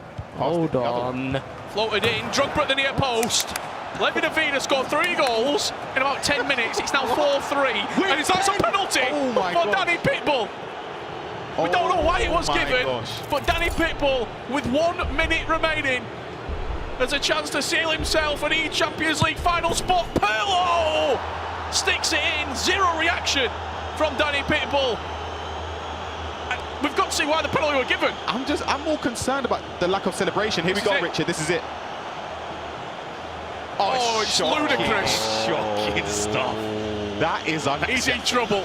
Oh, you can't do that. You can't be doing that. No. Not in the 90th. He stuck the pen in the top corner, Tom. He listened to your advice. Pick a corner. Back yourself.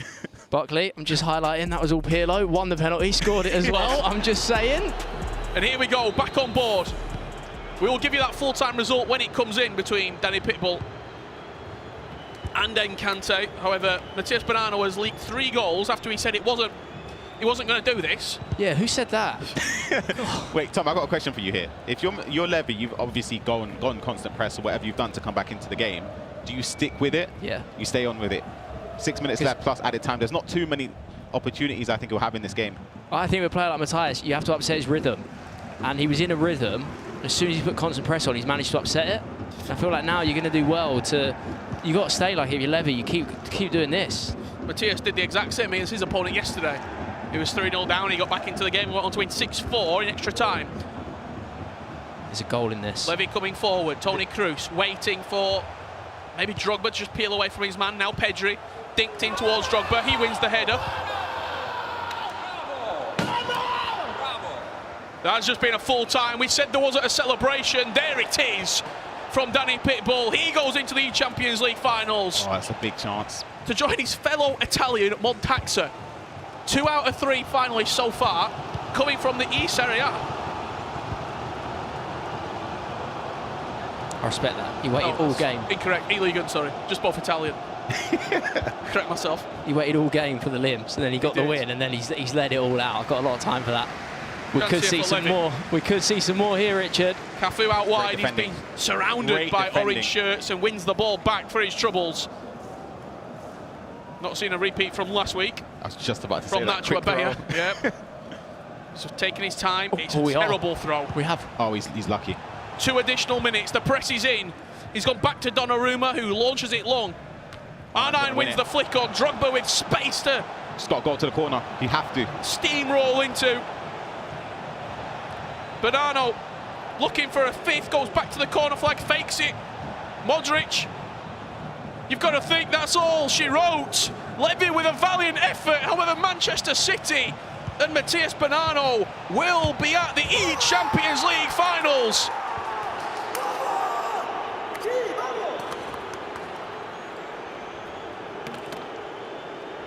Very, very good. The composure there. I know the game probably was done, but just to wrap it up with a fifth. Yeah, special. And we see some big celebrations. We said it was going to get stepped up today. Oh, I like that celebration, yeah. I feel like he's looking straight into me there. I think it's a sense of relief as well in those moments. 4-0 up to 4-3. Levy sort of left it late, but Matías done his work early on in the game and, of course, sealed it last minute. Wow, what a performance. Levy and PHC both crashing out of the tournament. Montaxa, Johnny, Danny Pitbull and Bonanno. 4 of your 8 finalists ready and raring to go for the 29th of May. We're seeing surprises. We're seeing a lot of surprises. It looked a bit of a formality. We're speaking about the favourites and who was going to win. A few of the players are upset already. Upsets all over the place. However, one player who has been on top of his game the entire eChampions League is the Italian Danny Pitbull, who is joined with Brandon and Rachel now. I mean, he has indeed, and kind of that roar he let out over there said it all. Going through to the grand finals, Danny Pitbull.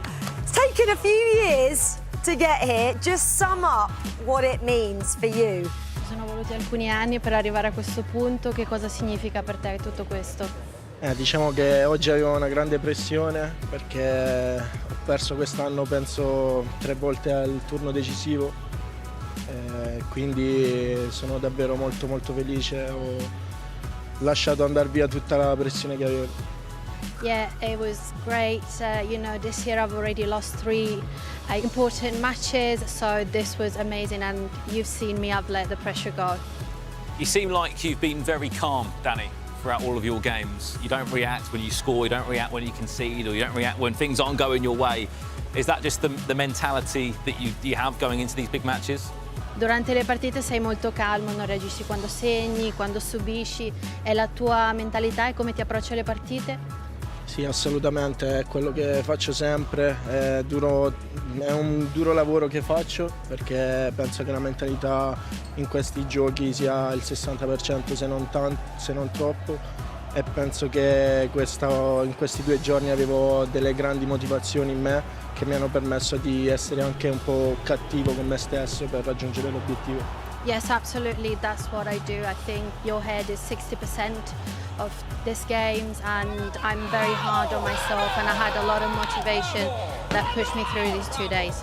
Nerves of steel. We just saw the penalty shootout there as well. Do you think kind of, you know, the ability to cope under pressure has come because you are one of the oldest now at 26? Does that play into it at all? Abbiamo visto il rigore, davvero calma e sangue freddo. Pensi che questo appunto approccio tranquillo sia qualcosa che venga con l'esperienza, visto che tu sei uno dei più maturi qua a 26 anni? Sì, penso proprio di sì, perché alle prime armi tremavo quando giocavo, quindi ora non ho nessuna pressione, giochiamo soltanto ai videogame e amiamo quello che facciamo, quindi non c'è pressione in questo. Yes, absolutely. When I first started out, I was shaking during the games, but now with experience, you know, these are video games, we're just having fun and we play the game. Exactly. Well, congratulations. We'll see you on the 29th of May. Well done, Danny Pitbull. You are one of our grand finalists. Can I just say something? Yes, please do. Arianna, this is for you!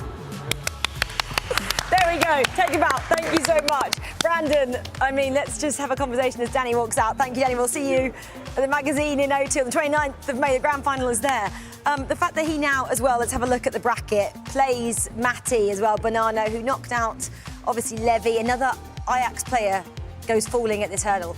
Again, a player that, as we've been hyping up, Rachel, that topped their group, we said, look, these guys have earned their right to be in the round of 16, but in some ways, sitting around for so long and not being able to play, I think it does play a part and it does have an effect. I mean, look, so far, 3 out of the 4 players that top their groups coming through have all been eliminated in this round. We said that, didn't we? That does play a factor. What do you think needs to change then, going forward? Would you want to see those guys play on the same day, a bigger day of competition? What makes it easier for them? It's difficult, isn't it? No, it's difficult. You can't exactly say, I don't want to finish top of the group, do I, and come second or third, but for PH I mean, you've had a whole week just to think about one game. You know, you're prepping all week for one game, and if you don't start well, I mean, I said he did start well. If the game flips on its head and turns, then you're in a real pickle, and that's it. End of the Champions League, and you're out. Yeah, exactly. But the player like Danny Pitbull from Italy, he does go through. Italy, though, is not the nation you were guessing. If you haven't got it, we'll stop guessing because we're about to reveal it in this short break as well. Did you get it? Yeah. Of course he did. Just about. He gets everything. Anyway, guys, we'll be back in a couple of moments' time. You stop guessing. It's over for you lot. But we have some massive matchups coming your way. We have a world champion and the defending champion after this break. See you in a couple of minutes. Vocês já adivinharam? Surely you guessed it. A resposta é Liga Portugal. Liga Portugal.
Welcome back, guys. Well, you're joining us at the halfway stage then of the round of 16 here. 4 players are qualified for the finals on the 29th of May. 4 more still to book their spots, Richard Buckley. And we have massive players, massive matchups here. We've got the defending champion that side, world champion that side. I have no idea which game I should focus on. Let's focus, though, on the world champion, Manu Bashore. I mean, the fact that he also sits there across from somebody called Ekman, who knocked out a former world champion. This match has it all. Champion watch. That's what we're on right now at the eChampions League. I think Manu Bashore will also have looked over. I said the same about Levy looking at PhD. He would also looked at what just happened to his mate in Levy and thought, well, I don't want to be like that. I don't want to be knocked out in a really sort of a game that we expect him to win. I'm going to be completely honest as well against Ekman. No one really had Ekman beating him yesterday, and no one's really going to have Ekman beating Manu Bashore. However, if he did it yesterday against Umut, why can't he do it today against Manu Bashore? The Eredivisie was supposed to be dominant. No Eredivisie players in the top 4 so far. And I guess the fact that Ekman will be thinking that, the guy on the other side as well, Riptorek, he'll be thinking the exact same with the defending champion. We spoke to him yesterday. You know, he got here late, he said calm, he said, I'm just having fun. He looks like he's focused right now. He's the oldest player left in it, 27. He's just here to enjoy himself. I remember in 2018... Oh, that's way back. A Champions Cup in Manchester, he made the top 16. And now, what, 7 years later, he's still here doing it on the main stage. Emre Yilmaz was about 12 7 years ago. Like, the consistency that he's showed has been really good. I mean, he took a couple of years away, Riptorek, he's come back, and he's still had that drive, even if it is just for the rest of the season, to compete and to really leave a mark on this FC scene as well. Exactly. People have been saying as well, is the lady behind him the coach? No, it's actually his partner as well, which kind of shows he's wanting to experience it, you know. Play with house money. Yeah, exactly. It's going to be fun, whatever way it goes. Manu Bashore, though, we are focusing on him, and he, of course, might be the world champion, but he won't be resting on that achievement here this weekend. This is his journey to the ECL. I'm Manuel, I'm representing PSV this tournament. I grew up as a PSV supporter, so of course it's really special to be back at this club because I was there also from when I was 14 to 16 years old. I've played pretty much all tournaments there is in the FC circuit, and I'd say this one is probably the one in which I haven't performed the best yet. This year I want to put things right, to go forward, score a lot of goals. Again, Manu Bashore! Well, the emotion comes from all the weeks' preparation, all the hard work, the stress 2-3 days before the tournament, you feel the nerves. For me, I always try to stay calm until like the game is finished because I know what it is to give away leads. Yeah, so I try to stay calm until the end, but of course when you make an important goal, it's always nice to have a fist bump with your coach or stuff like that. Manu Bashore is having the time of his life! The eChampions League, there's no favors really, unfortunately, so it's got to be hard. I hope to show myself in the best way possible, just like in the World Cup last year. We have the current world champion in the building. Yesterday he was commentating the games, today he's playing. And if we see what he did last weekend, I mean, it was impressive, especially offensive. So we're gonna analyze a couple of goals he did last weekend, starting in the first one against Manu Bashore. If we just roll out the clip, let's remind people, Manu Bashore was playing against Foma, the current E-League One champion. And this beautiful goal with just the flick of a pass into Drogba, and if we just play the second clip from Cross, if we just stop it in this instance, these are the options that at the moment Manu Bashore has in this instance. He has the pass to R9, he has the pass to Cafu, and he has to pass to Drogba, but he could also go for a potential shot with the Trivela, with the finesse. You know what he does? Neither of those things, because what he will do is work for an angle with the ball roll. He'll pass it into R9 with the control sprint, and if we just pass it in here as well, you can see how Di Fernandez at the moment is just panicking. He's moving the keeper, and if you move the keeper, you cannot defend. You can see he's second man pressing, he's not defending really. So in this instance, if we roll the clip, you can see how he's passing, first time touching, and they're scoring this beautiful goal. So Manu Bashore, he knows how to do the basics right. That's the reason why he's the current world champ. Let's see if he's able to win the ACL as well. The guy who's playing against him, Ekman, eliminated the 2022 world champion in Umut. Will he be able to eliminate the 2022 world champ? I guess we'll see it in a moment. Beautiful game coming up. Manu Balshore against Ekman.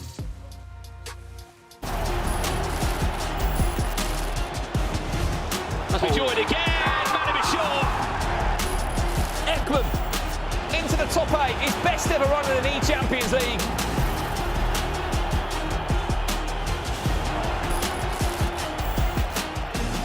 He's aggressive. I mean, he doesn't give you a chance to breathe. Rip Torek, his first ever eChampions League knockouts. Well then, halfway through the round of 16, but the games continue to come thick and fast. Someone who's just played a game, and he's in the top 8 of the eChampions League. It's Manchester City's Matías Bernardo. Matías, congratulations. Thank you so much. How are you feeling? Because you were walking around the stage, you were applauding around, you were, I would say, quite happy with yourself, because last night you weren't that happy when you were 3-0 down against Ricard. Yeah, I think yesterday I played really bad in the beginning, and now against Levy 4-0 in the beginning, incredible. But after, I don't know, 4-3, and I feel strange right now. No happy. You don't feel happy? No. But Matty, when you can start to concede against Levy and you concede 2-3 goals, what's the conversation like with your coach, Edu? What are you talking about in that moment? I don't know what happened, because in all the match, Levy don't have any opportunity, I think. And after one goal, second goal, and I think was superiority in the last minute. And I don't know. I don't know what happened here. You sound like someone that's just lost. You know you're in the eChampions League top 8, yeah? Yeah. Still trying to process it. It still happens so quickly. Of course, get your questions in as well at home for Matías Bernardo. As we said, current pro player of Manchester City Esports. He won the Premier League with Tex. They were teammates, of course, this year. He has been a runner-up in this tournament before, and he will be joining us for the first 45 minutes of this one. Speaking of goals, Tom, 3 minutes in, former, I should say current world champion, Manu Balshore leads by a goal still. What a start for PSV. Manu's sharp. He's very sharp. You see his touches around the box. We saw what Gramerson analysed on the screen there. He always takes the right touch when it goes into his striker. He knows exactly where to go, and he turns there. And as well, the consistency with the time finishing always hits it green. Matty, this chance comes in. Emre Yilmaz. Who wins this game? I think Emre have incredible level. Drogba! Right on cue. Well, it's like he heard you, Matías. He's crazy in attack. Look no further, the current eChampions League winner wants to try and make it 2 years in a row. If he wins this game, he will be in the top 8. What's more important, Tom, is if Manu wins and Emre wins, they play in the quarter-finals of the eChampions League. Teammates that played in the Eredivisie together this year will go head-to-head for a spot in the semi-finals. It's harsh, but that's the eChampions League. Wow, I'll be watching that one. I want front row seats to that, Brandon, because that will be one of the best games in the tournament. Obviously, they've got to get through their opponents here first. Matty, I wanted to ask you, have you practiced much against Manu and Emre this year? No, this year, yes, but for this match against Levy, no, obviously. But I played against Emre in group stage, and he beat me. He's incredible. What do you think it is, attack? Yeah, I think it's the attack, the pressure, and he take the ball in short pitch, and he scored the goal. All the time. Trust me, I've been there as well. I feel your pain. They're so good, and I think Emre right now, considering who's gone out, is probably the man to beat as the reigning eChampions League winner. I can't see past him in this game. Long ball over the top, finds Gavardi all the way from left back. Is Emre Yilmaz potentially on for a second? Mbappe finds Luka Modric. Happy to take his time. Cruz into Mbappe. Didier Drogba. 2-0 for PSV Eindhoven on one side of the stage here in the Champions League. Zero reaction as expected. How good is Emre? He's incredible. He's like only pass.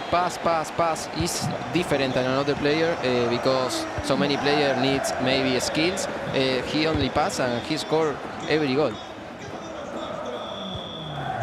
Well, we're getting some questions in for you. One coming in from Ronnie Boy.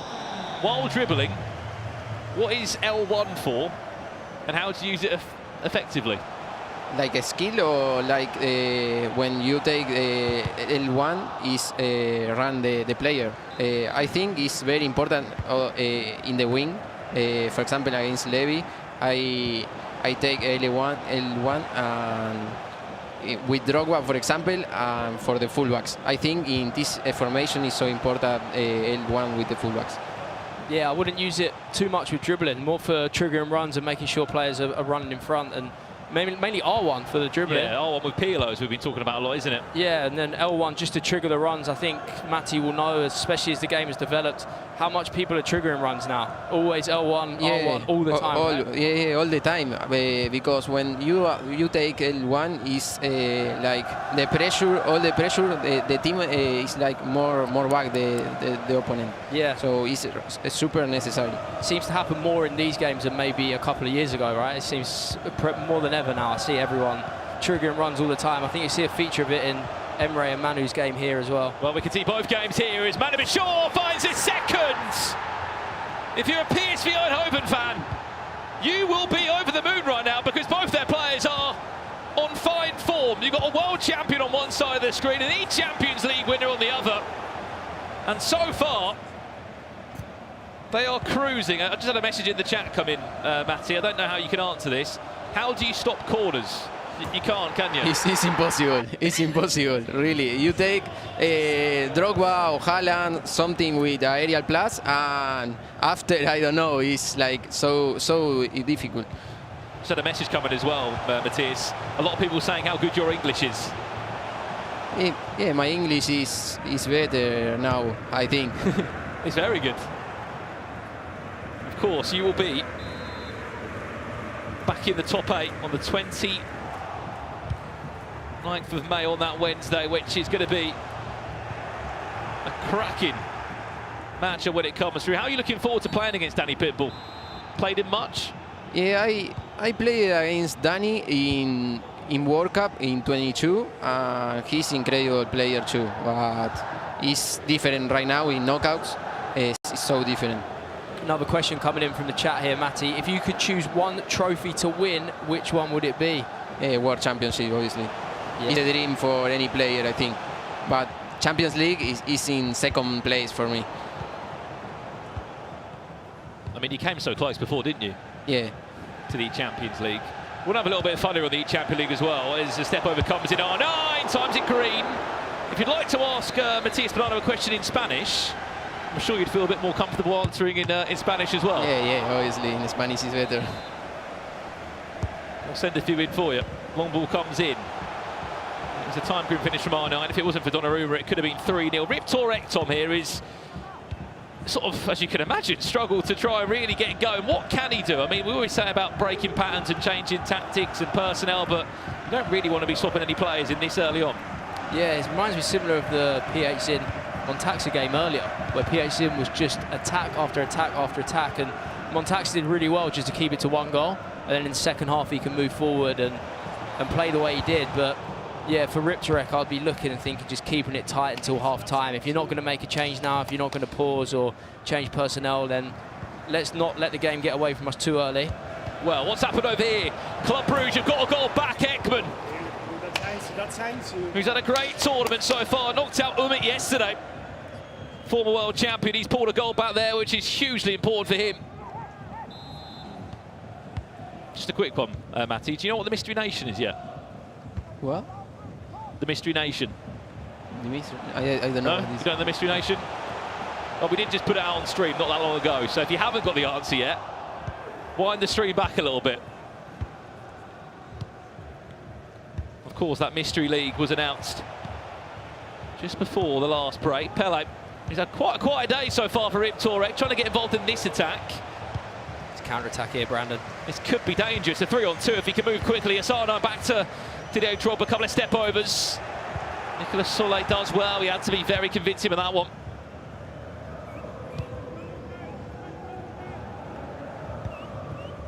Seven minutes away from half-time.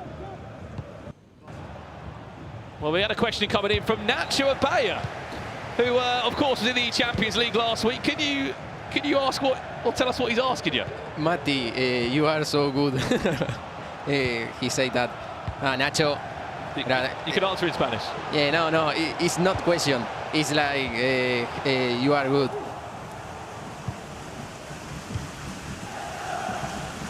What football player? Lionel Messi. And from Man City? From Man City, in this moment, Foden, I think, but normally it's Erling Haaland. And we should say congratulations as well. Thank you. On another important win in the league. Right, there's been another goal over here, Tom. We left it for not that long. Ekman, 2-0 down, back in the game at 2-2. We've seen how good he was attacking yesterday against Umut. I remember the third goal sticks out to me, and he's done well there at 2-0. I think be easy for the game to run away from him. He's scored a corner for the first one, good build-up for the second. He's straight back in it. Using Toni Kroos in a bit further forward position as well. Normally he's the man that's sitting there, but he's arrived late on the edge of the box and got his shot off. We're all square in that one. Again, we will be jumping across both games. Do not worry, we'll keep you up to date here with the eChampions League as Emre Yilmaz looks to try and find a third before half-time. What have you made of Pele's role in this team, Tom? Because obviously he's sitting very deep, and is that where you need him to be on the pitch to fit him into the team? It's an interesting way of using Pele. Very interesting. I would normally just have him as an out-and-out striker. I think if you ever play him there, he needs to be up front. So yeah, you think he's using him right centre mid, if I'm correct. I haven't seen that before. New tactic, but I think what it would be is his right centre mid will be on balanced attack. So when the left back's overlapping, the right centre mid will be the one that is arriving in the box with the right forward, and maybe he just wants attacking presence there. Could be a goal for Ekman. What an ending this could be to the first half. Timed it rare, but Nicolas Sulla was in the way. And before you leave us, Matthias Bernardo, on the stroke of half-time, we'll ask you one more question as this attack does come in. Referee's going to play it. Ekman will get one more chance in the added time of 1 minute. Good feet from R9, unfortunately. Does get dispossessed in the end. And a message coming in from Saga. And he says, Matthias, what is your favourite play style plus? I think aerial is the best in this game. Is it the best and the worst? Yeah, I think it's the best, but my favorite maybe is, I don't know, rapid for... No, power shot. Today I scored with power shot with Cafu. I think power shot, I'm so good with power shot. It's got to be goal of the day, I think, right now, from what we've seen. Well, when you score with Cafu, it normally needs to be a special goal, doesn't it? Wait, I've got a question, actually. Did you practice that power shot before playing today? No, I like all the time I did the power shot, so yeah, I practice power shot a lot. With Cafu or? No, with any player. I know Cafu have the play style in white, so he's good in power shot. Very creative goal. Liked it a lot. Drogba. Times it red. And it's Pele back again, picking up the pieces. Question for the chat as well at home. There is one player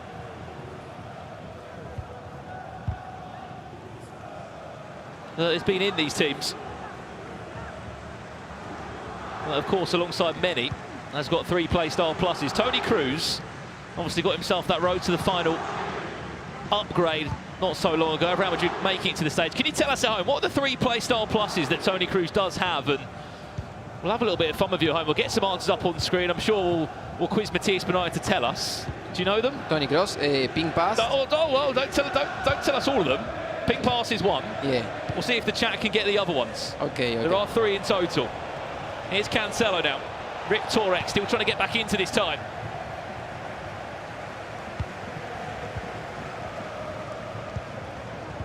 Potentially, we are going to see a ping pass there from Toni Kroos. R9 looks to go one-on-one. Emre Yilmaz, can he pull away? Vincent Kompany back defend him.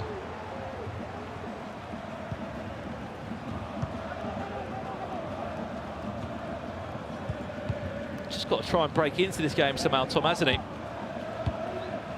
Yeah, I mean, he could have an opportunity here. He's managed to find some space on the left with Guardiola. Ball into... I don't think R9's the man you want there. You want to be hitting Drogba in them situations. He's won it high up, though. R9, reverse elastico. No, if you are going to commit to the cross, you've got to make sure that it's hitting Drogba. Matty, is that the correct answer from Tobias? The 3 play style pluses for Toni Kroos? No. He's right. Yeah, he's right. He is right. Yeah, he's right. Ping pass, long ball pass, and anticipate, of course, with that road to the final knockout. I thought you knew the answer, Matty. Cafu. Aerial plus, how? I don't know. Yeah. Don't worry, I'm confusing you now. Let's jump across to Manu Bishore, who is potentially back in front here. 51 minutes on the clock. Remember, he was leading by 2-0, the current world champion. And we're going to see this moment now. Didier Drogba. Surprise, surprise. Makes it 3-2 over on that side of things. Good composure from Manu. I think you see it a few times when someone's waiting for options. He held the ball with Cancelo and started walking backwards towards his own goal just to let the team build up again. And Manu did really well there because it looked like his first instinct was to try and cross that. Realised that he couldn't. Could be a long pass on here. Oh, he's tried it. But yeah, Manu there, I think you see a feature in a lot of people's games where they start walking backwards and it looks like they're not dangerous, but it sets up the rest of the team. Well, we're in a pause menu over there, Tom, for the Rip Tourette game. Headsets off for him. He's trying to make some important changes. Time is running out. He wishes to go through. As it currently stands, it would be an all-PSV quarter-final on the 29th of May. Long ball over the top. Very brave, Cafu Donnarumma.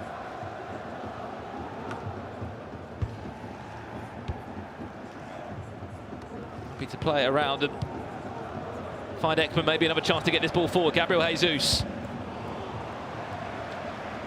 That is an interesting tackle. Yeah, it's only a bookie. Oh, coming into this tournament this time round, a week later, did you change anyone in the team? In the team, yes. Jimenez for Company for this stage. Because Company is so slow. So slow? Yeah. But loads of people love Company. What? Everyone loves Company. Yeah, but me no. No? There's a reason why we're in the top 8. But it's interesting because on the side of Ekman, Tom, he actually subbed out. Oh, Drogba! He's someone that's not getting subbed out, but he actually subbed out Thierry Henry to bring in R9. It seemed like that was the opposite way around. People, of course, were subbing out R9 to bring on Thierry Henry. It's a goal back in that one, 3-3. He's done it again. That's 2 this game for Ekman. He knows what he's doing with these corners, and Manu actually pulled Drogba to try and mark that there, but sometimes it's not enough. If he can win the header and the ball is placed in the right direction from the corner, sometimes the attacker will get... Oh, great press. Oh my, this could be a gift. Ekman, can he ball roll around the goalie? No, he can't. They're the ones that hurt. You pressed him so well. Got him right exactly where you want him. It just a touch a little bit heavy before he could do a ball roll. You've got to be scoring that. Incredible, Ekman. Incredible in crosses. Incredible in practice. Incredible, and this in corner. Amazing. Back to Manu. It's your chance now to get the ball forward. Modric stopped in his tracks. Well, we just got a question in from Kosu, who was playing this tournament last week in the group stage. He's got a question for you, Matty. Yeah, he's more fast. It's the only reason. He's more fast than Company. I watched my games in the first stage, and all the goals is for the side of Company. So I need to change him. So you looked at the goals you conceded, and it was very clear that Company was the problem. Yeah, in so many goals, I think so. And Jimenez have 85 of pace, so he's a little bit faster. It's interesting that, Tom, because he's not really in many teams, Jimenez. No, it was a bit of a wild card pick, but I see how Matthias thinks, because if you know one player has made so many mistakes and he costs you, you know he has to go out and try someone else. So, I mean, it's worked. He's in the top 8. You can't be very forgiving, can you? It's the one thing pro players love doing. It's taking a player out. If they think he's to blame, they run a tight ship. I feel like everyone does it. Whenever you're in the warm-up rooms and everyone's practicing, they always say, oh, one player I'm not comfortable with, just go straight out. If he misses one big chance. Big chance, Drogba. That's a brilliant cancellation inside to R9. Manu Bishore back in front. Talk to me about this build-up, Tom. Works it perfectly inside. Manu's done that a few times, but what I like there is the cancel at the end. It looks like he's going to shoot with Drogba, and Ekman has to commit the defender, and then at the right time Manu cancels it, brings it back inside. It's very, very smart, but you see Manu doing it quite a lot from the right side. He's letting the team build up and then moving it inside, and when he has 2 or 3 different options, he's making the right choice every single time. How important is it to bring in cancellation of skill move shots? I didn't use the cancellation offshoot really. At all? No. But so many players use the cancellation so good, but me no. So I don't know. It depends which player. So I think for Manu it's important, but for example in that opportunity, maybe in the first with Nazario, maybe a big opportunity for a score, and he take the pass, and maybe it was a mistake, you know, but he scored.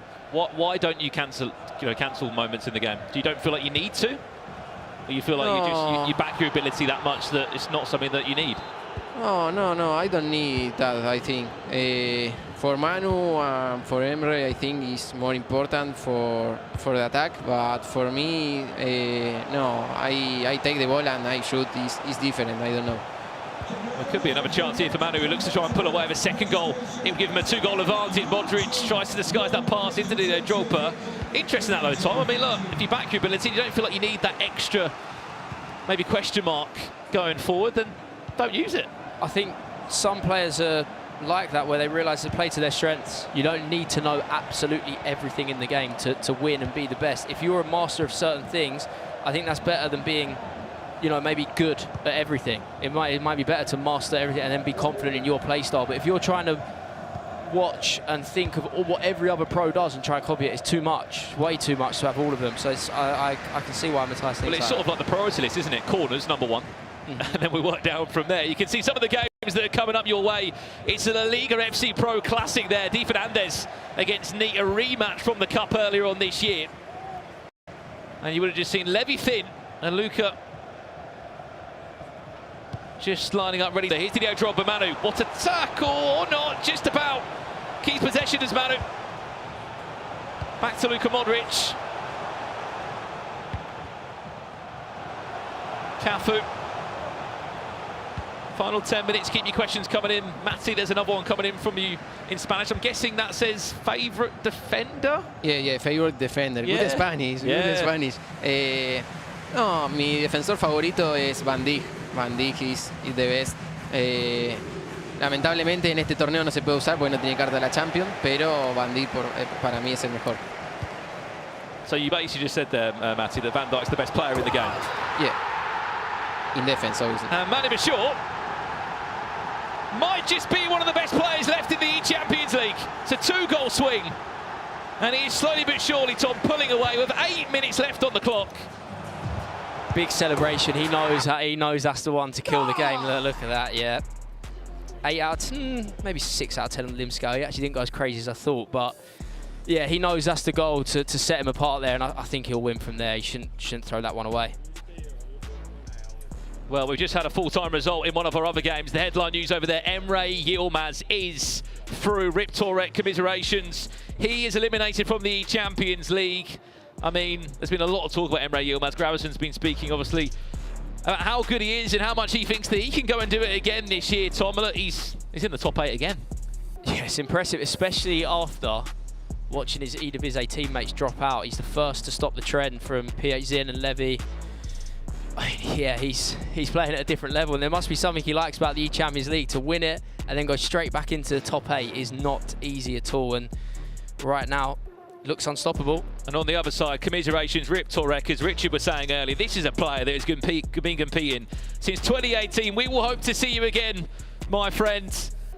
Of course, got himself a spot here from the Ekstraklasa in Poland, the FC Pro League there. He has been dominating it. He won it last year, came second this year. I'm sure we'll be seeing him back in action very soon indeed. Back to this one now, though. 4 in-game minutes left. 2-goal leads. If you're in this position and you've got a 2-goal lead, 3 minutes left. Possession is the key. Against Levy, I didn't use the possession, and almost Levy 4-4. So look after the ball. Yeah. Keep possession, Keep possession. In the corner. In the corner is so important. Go to the corner? Yeah. Find any way to win. You can understand why. Top 8 guaranteed here. Good Manu. See, look, he can hear you. Yeah. R9, one more Manu. Why not? Stopped in his tracks by João Cancelo. I think the key is always, if you're going to lose the ball, lose it on the wings. It's much harder to score if you concede high up. If you concede possession high up on the wings, your team will recover well. If you give it away in the middle of the pitch, that's where it's dangerous. So yeah, I can see the corners and playing in the attacking third. Where Manu is now is the perfect position to play in. He's going to recycle back at, actually he's going to go back to the goalkeeper here. Yeah, I'd imagine that will just take off a minute off the clock. Well, this is huge for Manu Bashir because this has been his best ever eChampions League. He fell in the group stages last year. And of course, you can't remember what he did after that. He went and became a world champion and his form got better and better and better. He seems like he's in fine form this time round. He will be in the top 8 and he knows who stands in his way. Teammate, fellow Dutch player and current eChampions League defending champion, Emre Yilmaz. Those two will go head-to-head on the 29th of May.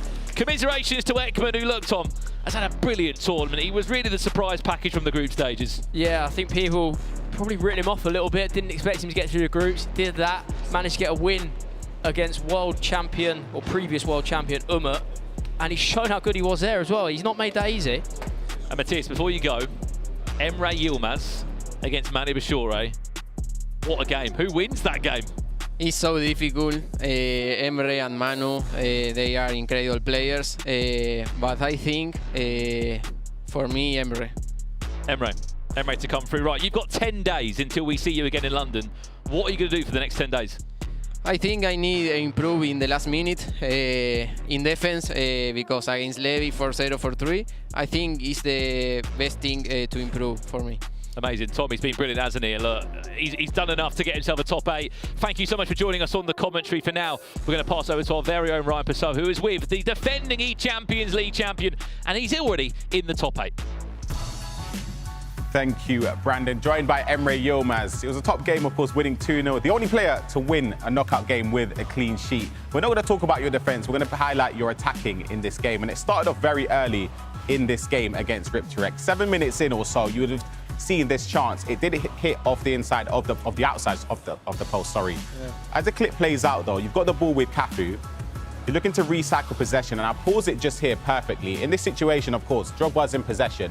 The options to pass, you can maybe try and get the ball to Mbappe. I think it's pretty unlikely. You could look for a pass into Pedri here to try and get a ball maybe up to R9 in this situation. What was going through your mind when you had the ball here? Yeah, I do this a lot of times, also in the groups. Everyone expects the pass here. Yeah. But if I just run through the space, it's very scary for my opponent. So I had to try it, and it worked. Yeah, exactly. As the clip plays on, even slowly here, as you mentioned, a lot of players look here to try and cut the passing lane. If you pause it again here perfectly, you'll notice that the player cursor did switch the indicator from Pedri to Toni Kroos. So he thought you were going to play the pass across. Yeah. He was sold on the dream of the extra pass. And as this clip plays out, as you mentioned, just the speed here with Drogba, with the speed boost into the space, into the area, top corner, and it was a great start from you in that game. But of course, you're playing your teammate in the next round of the eChampions League. How are you feeling for that?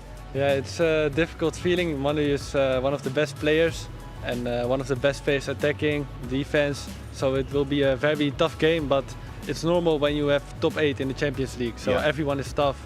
And I think I'd rather play him now than in the final. So. Yeah, of course. Again, a massive congratulations for you in that game. Fantastic result. And let's head back to Rachel and Richard Buckley.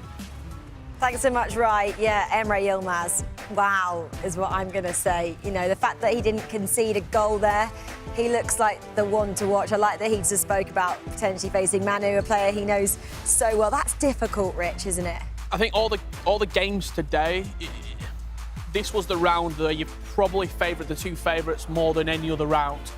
I think both Ekman and Riptorek, they were unbelievable yesterday, but replicating it game after game after game is very difficult. So seeing Emre Yilmaz, seeing Manu Bashir, it felt quite professional, the way that they went about it. I mean, Emre, 2-0.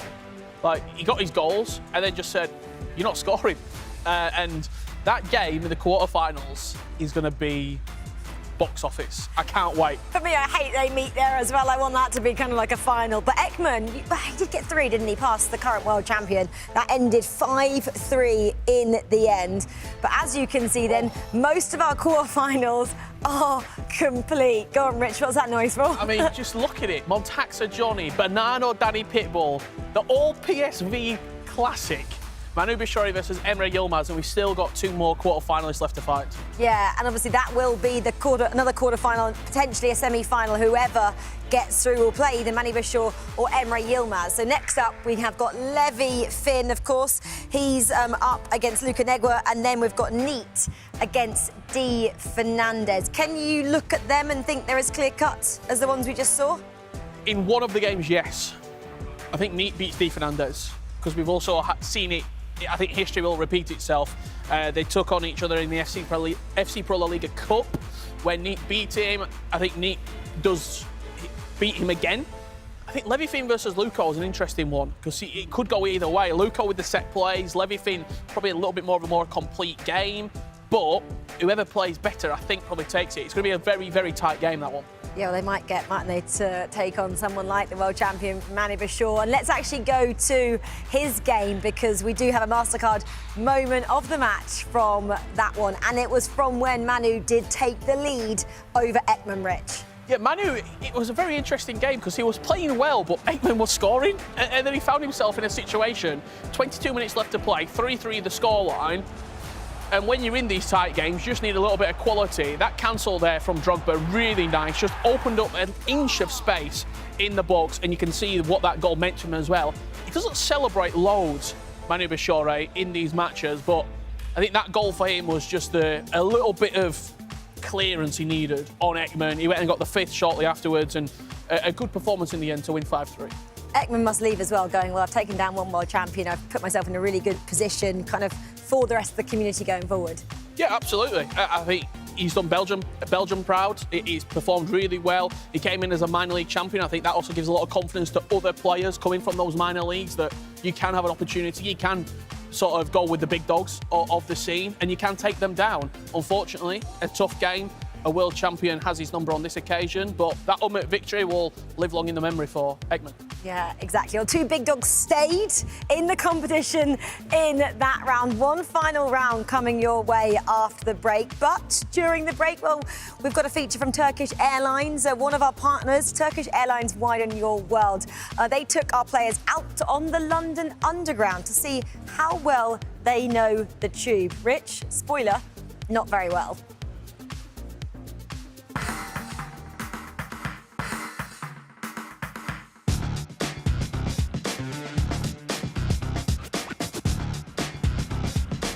Piccadilly would be my favourite line because it takes me to all the, the main tourist spots in London. Stratford, Piccadilly, Leicester Square, Baker Street. I don't know, I always walk, I love walks, especially when the weather is good, like these days. The Kensington is near us. É a minha primeira vez em Londres, não conheço nenhuma estação de metro. I think it's St Pancras. I don't know even if it's an underground station or a train station.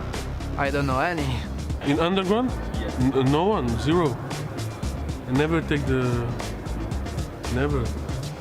Try to think what other stops have been at. Yeah, you've got me already, I don't know. Oxford Town or something. No, Oxford Street. And that's it.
Well, welcome back then to the final round of the knockouts. Just 4 players left ready to play, and they've been waiting all day, Tom. That's pretty tough. One of those players over there is Neat, someone you know quite well. You've played with him a couple of times, haven't you? What happened in the last encounter?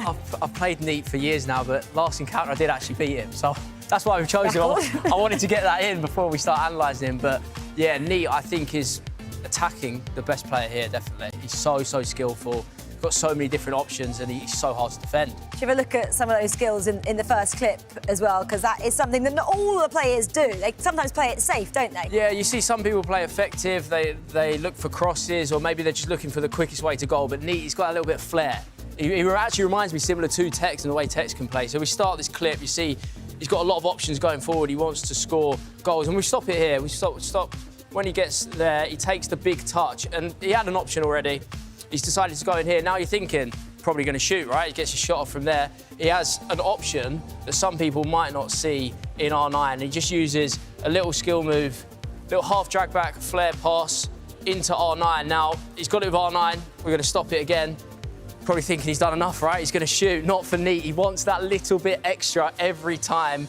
And he plays it forward. Me here, I'm turning and shooting personally. I just want to get my shot off, and Neat, he adds that little bit of flair to it. He does the elastico to make sure of the angle and scores. Yeah, he's a joy to watch. I'm hoping to see a lot more of this. This one is his passing. It is so quick. 1, 2, 3, 4, straight away. Tex has no time to react, and he scored. That was in half speed. I want to show this in full speed now so you can see just how quick these are. 1, 2, 3, 4. Thank you for coming. I'll do a step over as well just to add it on. And yeah, if you want to watch Neat, he is the one to watch, one of the most entertaining players here, and I'm sure we're going to see a lot more of this in his game against Di Fernandez. Tom, you were able to beat him, though. What did you do that Di Fernandez should have watched to beat Neat here? Sat closer to my screen first. I remember that game, but I think you have to get so tight to him with your player switch, and you have to make sure you're there every time, not second man pressing too much, and getting to him before he can do the skill move, because if you give him the space, you allow him, he's going to run riot. Oh, OK, thank you so much, Tom, for that insight on Neat. Well, he is one of the 4 players who have been waiting all day for their chance to qualify for the final 8 on the 29th of May. Just 2 matches left. Let's get into it. What incredible performance. The giant killer, Levi Finn. Having to defend again from Luco. This could be a 4th. This could be game, set, match for the Italian.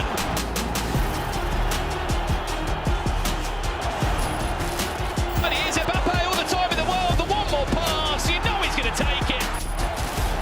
Di Fernandez squeaks through in the most narrow game. We've got a very special guest in the commentary position for the final day here of the eChampions League knockouts. The former world champion joining us to watch your teammate in Levi Finn taking on Luca Negua. If you've got any questions in the chat for this man, whether it be in English or in German, let us know. We're going to be firing them away all throughout the game. First things first, friend, how are you after yesterday's result? I think now I'm good again, but still, of course, I'm just disappointed about how I played, to be honest, because I know I can play much better. And of course, I'm disappointed to be out of the tournament, because I think eChampions League is one of the nicest tournaments the whole year. I'm just waiting for these tournaments to come at least like in the top 8 to the final tournament, and I did this 2 years in a row to come into the top 8, and of course it's like crazy feeling if you're going to, and if you get your own shoot and stuff like this. It's just nice, but yeah, this year I couldn't do it. Well, we're underway with Neat and Di Fernandez, while Luco and Levi Finn just get the ball rolling. The first thing I want to ask you, Umut, is we're here watching the competition, so Rich and I really don't know how the training goes. Is there any player that surprised you in training on group stage or even today, this weekend? In training, like, to be honest, I train also a lot, and I have to say I played the most games against Levi de Weert. Okay. And I think he's so good for me. He was playing so good in practice, and of course he was playing against Matti. He's also really, really good. But to be honest, I thought Levi gonna win. Yeah, but of course against Matti it's not easy. What cross that is from Di Fernandez. He started strong here versus Neat. Tom and Rachel just broke down a few of Neat's clips. Tom said he's the best attacker in the tournament. Do you agree with that sentiment? Because you shook your head. Shook your head when he said that. Who do you think is better? To be honest, I think Need is one of the best to outplay his opponents. Yeah. But I think in attack, and in this tournament is Emre just the best. I think he's so good in attacking. But it's also because of his pressure. He's just attacking, like if he defends, he just defends so attacking. So he will just get the ball really early. An interesting selection in Di Fernandez's team is Vidic at centre-back. One of the only players to use a defender in one of those icon slots. You only get 3 icons to pick from, and Vidic is in the team. Here's Mbappe skipping around the goalkeeper. It's been a great start from Di Fernandez, and he goes 1-0 against Neat, Grav. Yeah, I mean, that's a beautiful pass by a player who's not used as much as well in Xavi Simons, as we can see in this clip. Maybe he did select the centre-back a bit too early, you think? Yeah, maybe, but I think it was also like he just passed it, and yeah, he was just too far away from the player, I think. But it was not like really bad defended, I think, from Neat. It was just played really good from Di Fernandez. See that lovely switching pass from Xavi. Long ball pass activated as he hits Cancelo on this far side. Over Di Fernandez. Had a tough game yesterday. 6-5 victory versus ISO Power. And now we're underway with our featured game. A player that you know very, very well in Levi Finn. How is he feeling coming into today? Like, to be honest, I think he's feeling really good. He played last stage really good, and I also practiced against him, and he's just really, really crazy good. I think he's one of the underrated players I've known, to be honest. I think in Germany everyone knows how good he is, but I think internationally he don't get what he deserves. But I think, and I hope, he will show it in this tournament. Were you surprised when he beat Anders in the virtual Bundesliga to get this spot? Because if Anders would have beat Levi Finn, he would have been at the eChampions League. Were you surprised, sort of, watching that game from the sidelines, seeing how it went? Yeah, to be honest, I feel like Levi is one of the best players, but still for me... Ooh, chance here. Kind of over the crossbar. But for me, Anders is just the best player in the world. For me, like, from... Right now? Yeah, to be honest, like, he's the best, I think, from skill. Like, I think he has to learn more, he has to adapt more to the meter, to the play styles and stuff like this. In that case, he's not the best, to be honest. But I think when it comes just to play FIFA, I think Anders is the best. So I also expected more Anders to win, to be honest. But yeah, I was not crazy surprised that Levi wins. How was it? We are gonna talk about this just in a second, because Sule is able to win the ball. How was it playing with Anders in 2v2? Yeah, like, in some ways when you play with Anders it's really easy, but in some ways it's also like really hard, to be honest, because Anders, like, in game, I think he's just the best. So you don't have to do anything crazy. You just give him the ball in front of the box, he will score. So that is easy. But yeah, question coming in here from Smoke. Who is the biggest underdog remaining in the tournament? He wants to cheer for them. Okay, we can give a few of them. In my opinion, it could probably be Lukonegwa at the moment. In the top 8, Montaxa, Johnny, Danny Pitbull, Banano, Manu Bishore and Emre Yilmaz. We're just going to talk about that after this beautiful goal with the cross by Cancelo to Drogba. Neat is able to equalize. So, Umut, prediction. What do you think? Biggest underdog? Chance here for Levi Finn.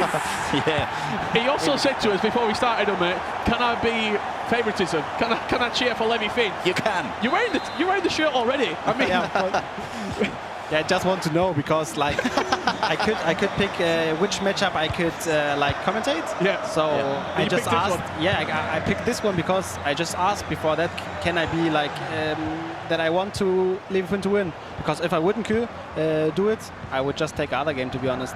Out of the 6 players we've got already in the eChampions League finals, biggest underdog, you're probably looking maybe Danny Pitbull. Out of the names we've got there already, Johnny, I mean, he's one of the favourites. You've got Emre Yilmaz, the defending champion, Manu Bishore, the world champion, Matthias Banano, E-Premier League champion and multiple regional competitions behind him, and then Montaxa, he won the E-League and won 3 out of his 4 games that he had to win. So you're probably looking Montaxa or Danny Pitbull, Grav, would you say? For me, between them, it's Danny Pitbull.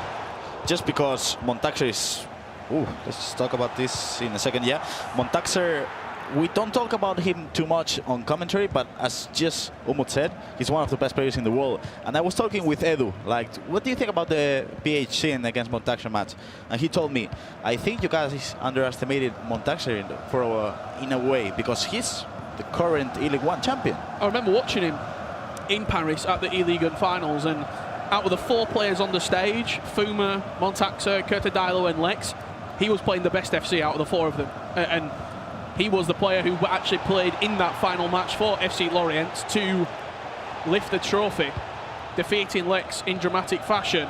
What do you think, Umut? I think Montaxer is just one of the best players. I think he's also a little bit underrated. Green time from Luco. So I think he's not like an underdog, to be honest. But these names are so good. Everyone is so good. They're all fantastic. There is no underdog, to be honest. But I think the most underdog now this season would be Pitbull, I think. And I think he's also really good and can beat everyone. Oh, great save. I want to ask you, Umut, is this something, because we've seen Donnarumma getting really out of position, this is something you guys train over at Leipzig? To be honest, just Levi does this. I don't do it. I don't like it. That's crazy risk. Okay. If he just picks the wrong side, now it was correct, but like in the corner before, he was just lucky, to be honest. So yeah, I tried to get Drogba in front of the defender, but it's also not working every time. Corners are so good, and if the opponent can do good corners, it's hard to defend. We've got the 2022 World Champion, the 2023 Club Champion with us on commentary, RB Leipzig's Umut. If you've got any questions you've been asking or wanting to ask one of the best players on the planet, let us know in the chat. We'll be picking a few out. He'll be joining us for the entire game and seeing if his teammate in Levi Finn can book one of those 8 tickets to the eChampions League finals. Any questions for Umut, whether it's in English or in German, we will get them to him. He can be featured on this live stream. Chance here for Levi Finn to come forward. Cancelo got 2 players on him. Nice dribbling. Great dribbling. R9 takes the space, looking for the cutback. What do you think is the strongest part about Levi Finn's gameplay, Umut? To be honest, like, he's just playing so beautiful. He's playing real football. He just tries to turn, he just tries to pass, also some skills. If you see him FIFA playing, he's just looking nice, and he's so good in the box. He's so good in attacking, and of course also good in defense. But I think his strongest part is just in his offense.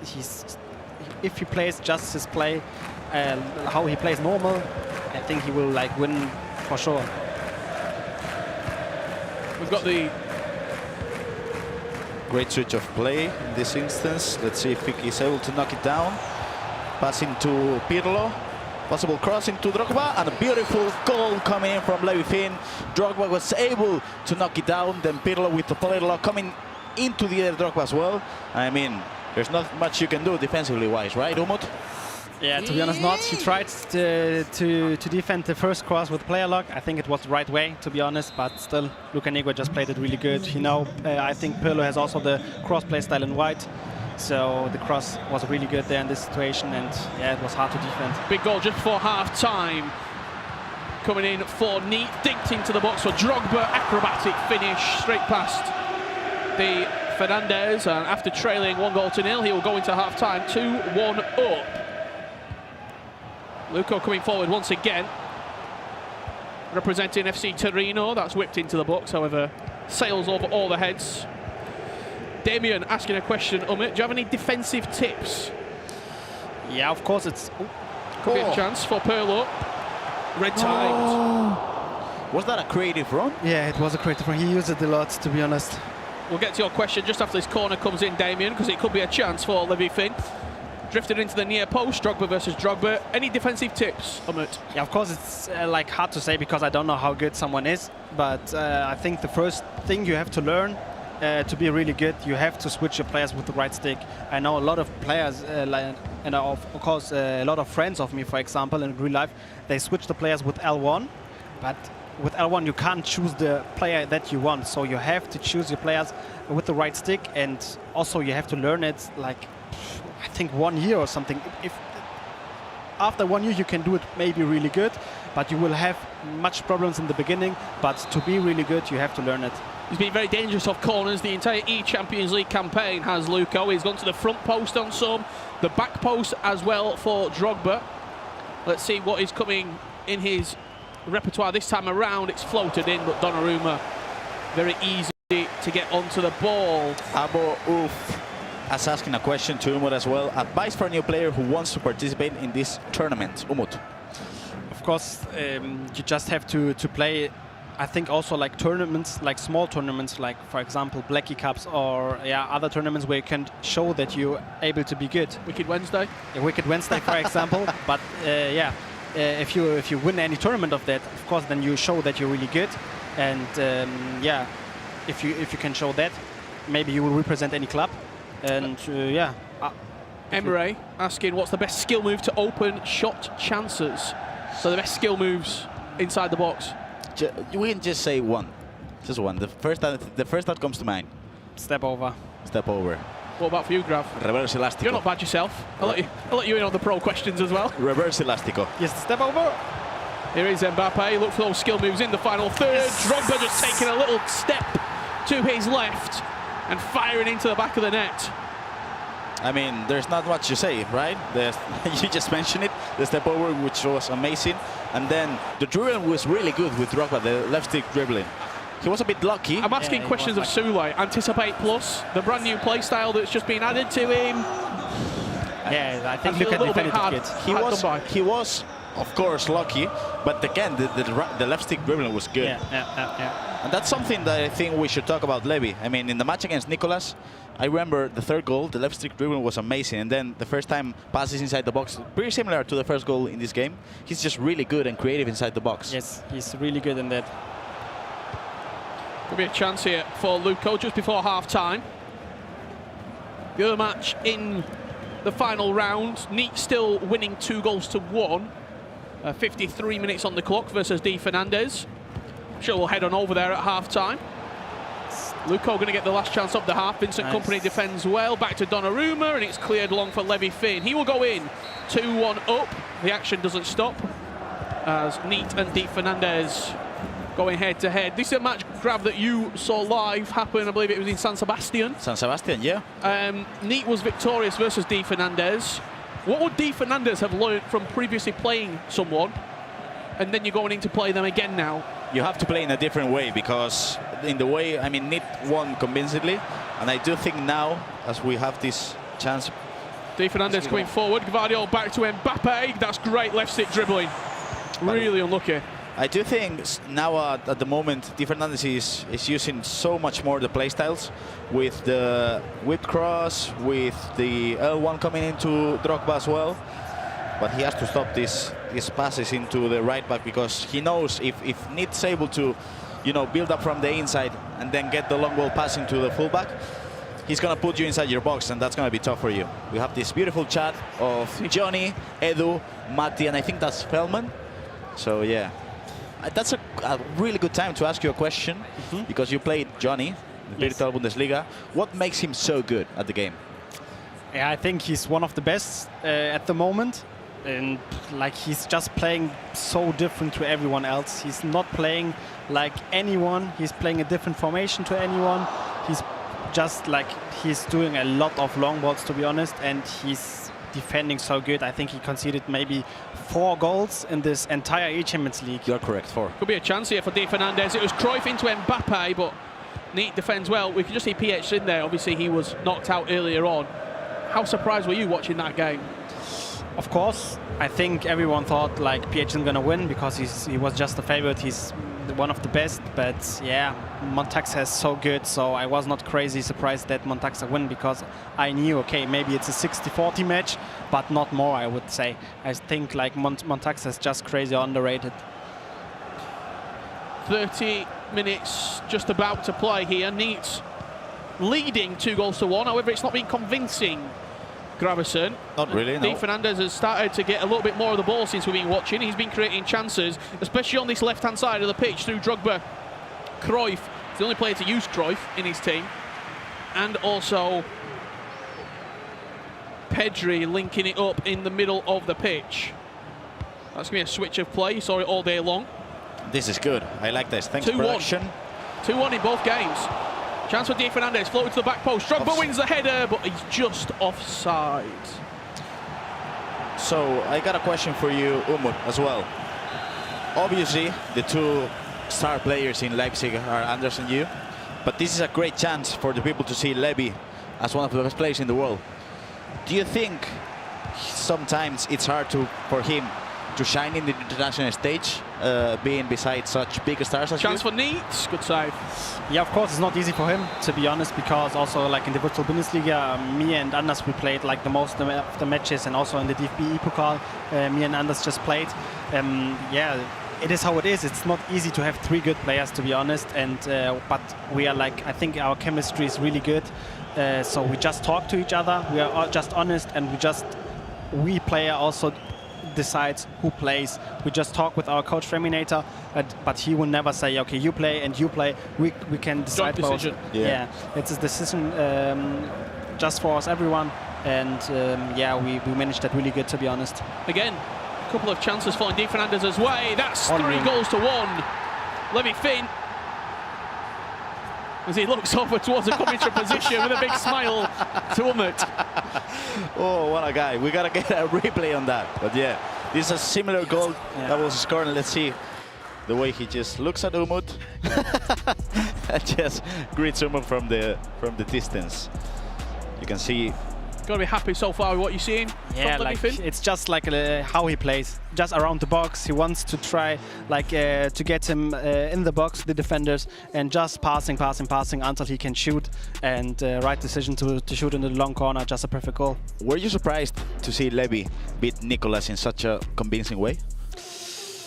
To be honest, I saw that Nicolas draw against Riptorek, and then he lost against Brancha as well. Lost against Brancha, and then draw against Riptorek, and then I thought, okay, to be honest, of course I know how good Nicolas is, but maybe he's not good in this day. Maybe he has some problems, and Levy was starting really good, so I thought, to be honest, Levy is going to win. Question there coming in from Jeffrey Season. How do you keep your composure after conceding a goal late in the game? I mean, we did see you lose your composure a few times. Especially in there, yeah. That chair felt it. How do you get your composure back, though, coming into like a day 2, maybe if you had a bad day 1? Yeah, it's not easy, to be honest. Like, some people are emotional, some people are not emotional. I think I'm a little bit more emotional, but yeah, you have to turn it off. It makes no sense to be emotional in FIFA. You have to try your best. There are some goals you can't do anything. It is how it is. You have to try to keep just your mindset up, and then you will win your match. I'm sure there's a lot of people out there watching from home right now who wanting to be FC pro players. How did you come about becoming a pro player yourself? I just played, like, I'm from Hamburg, and there were like FC tournaments in Hamburg, and yeah, my friend, nice difference. He started to play, and he said, okay, I will lock us into the tournament. It was a 2v2 tournament. We straight won it, and I didn't knew anything about esports, to be honest.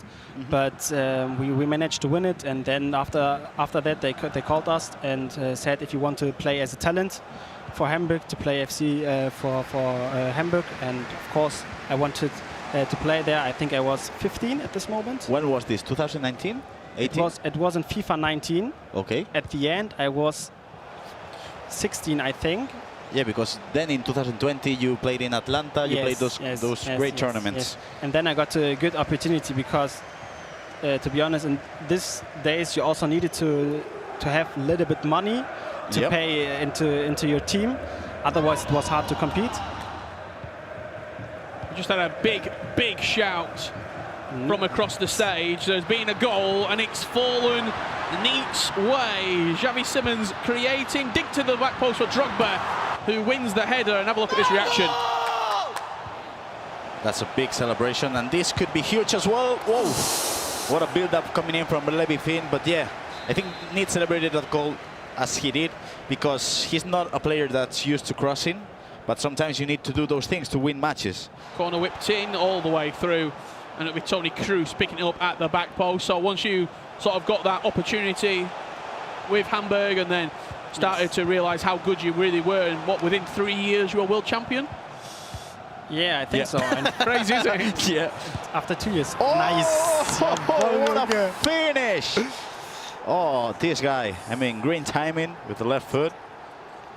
Levi Finn looking like a man to beat right now. So good. That's so good. Translation?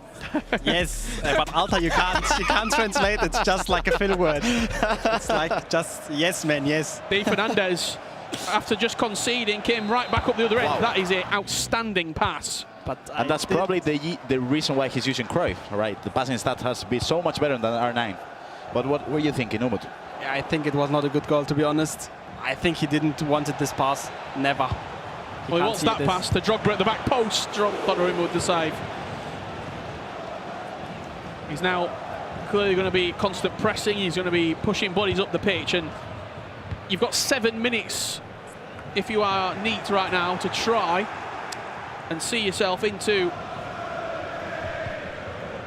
Sorry for interrupting now, Rich, but Neat really struggled to close the match against Di Fernandez in the Liga FC Pro Cup because he, against constant press, he played so poorly. So let's see if he changes things up now, because he did play really poorly in the La Liga FC Pro Cup. Just looking for the corner, wins himself a corner with not long left to play. He's got to, you imagine, go short on this one. When we saw him at the La Liga FC Pro finals, his corners were really bad. They were really bad, yeah. He didn't cross anything into the box. He played everything short and tried to look for a gap. It's often players who are really good in offense. I don't know why. Also, people like, for example, Anders. He can't cross. He's not good in corners, and we try to train that. We try, but he can't do corners. If you play corners short, it's good. Then he's doing that good. But this year, in EAFC, you have to cross in the corners. You have to learn it, but I don't know why.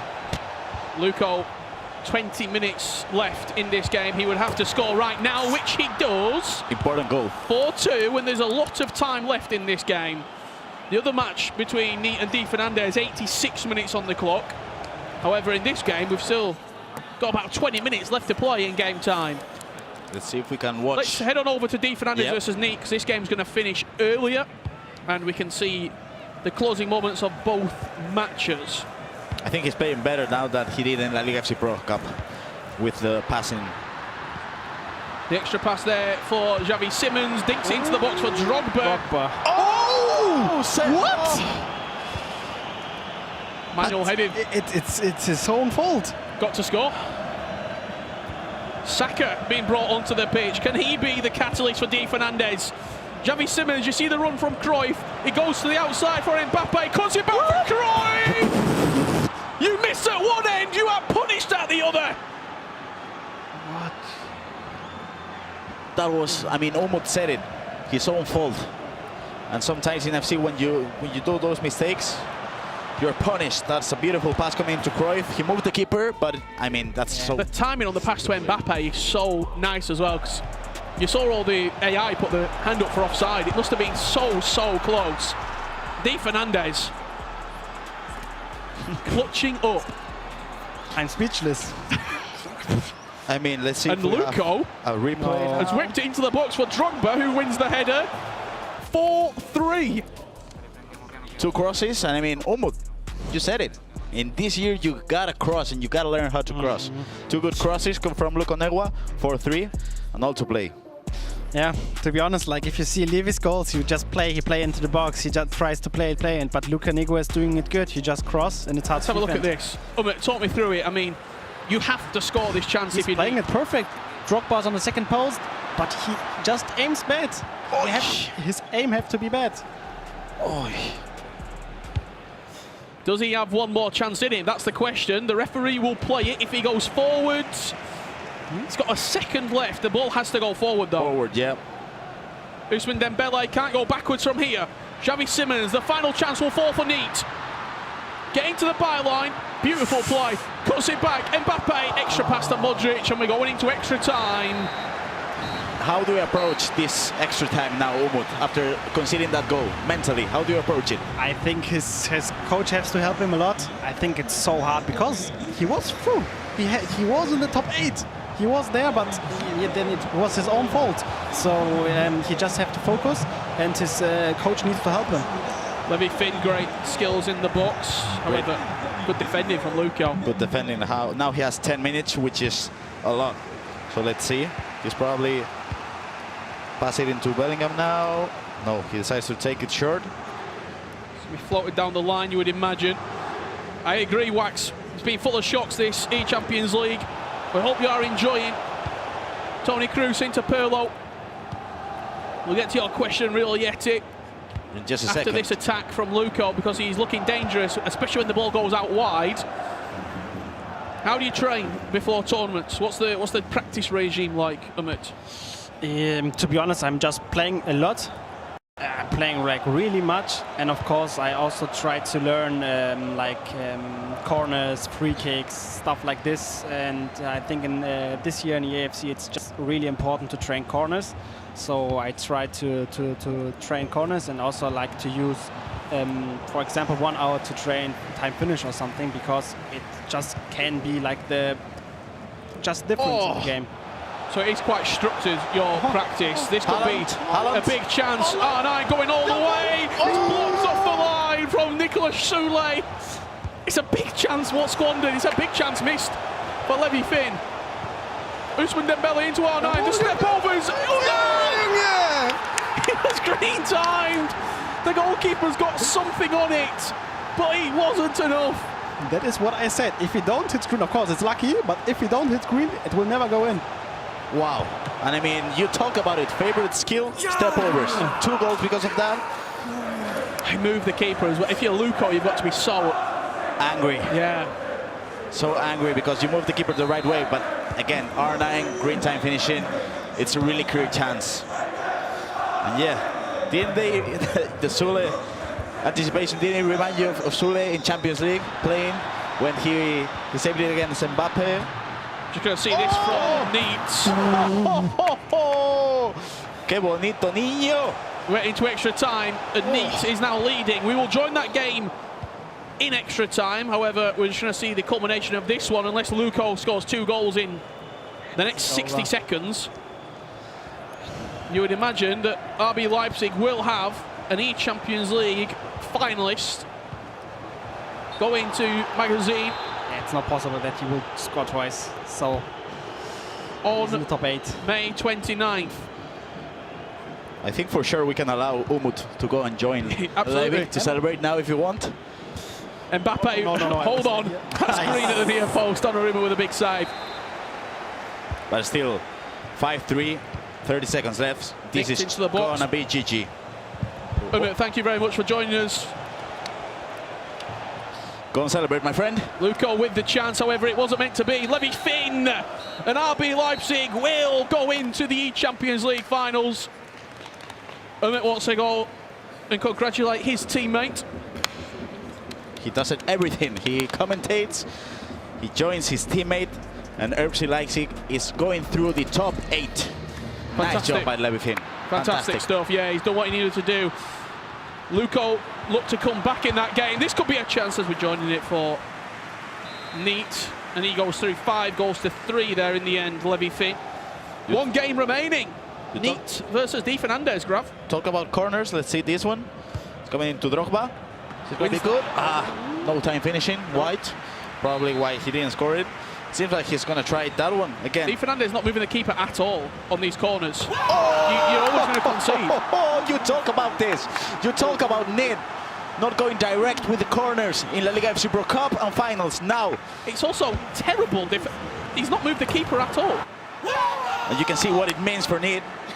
He knows it's huge for him. It's the closest thing to a penalty that you're going to get without the ball being 12 yards out. And you can see what it means for Di Fernandez, because in his heart he knows you don't move the keeper, corner conceded, you're punishing yourself.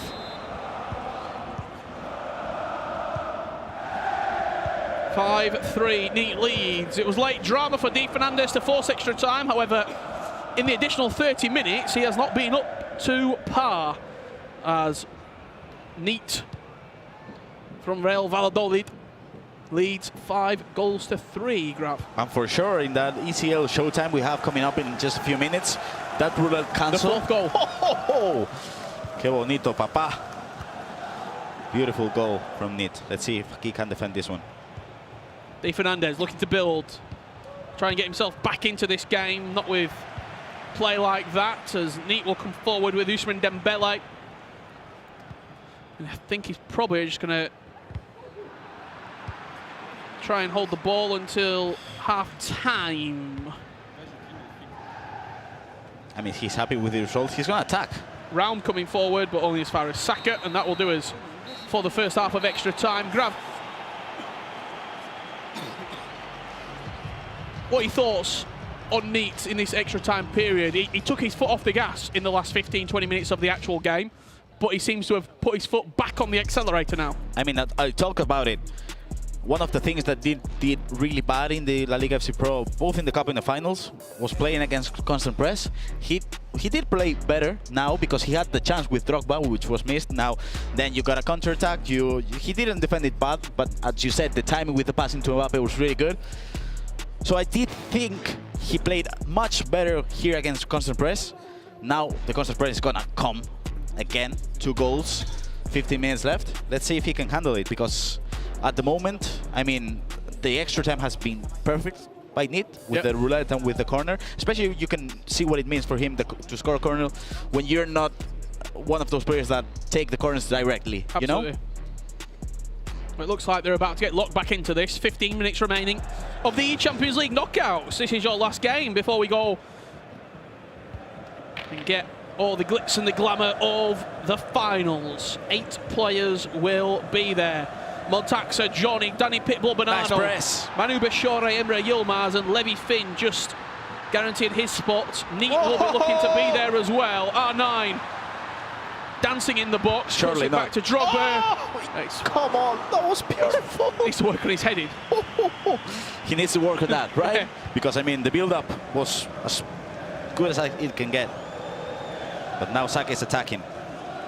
Just going to see that ball played inside. Toni Kroos with the pinged pass plus into Musiala. Mbappe with a little bit of space. Drogba takes over, and that looks pretty simple, to be honest. You can twist and turn as much as you like. However, Di Fernandez, when he gets into the box, typically scores. I want to see who was, I think it was Niklas Sule. He should have tackled the ball, in my opinion.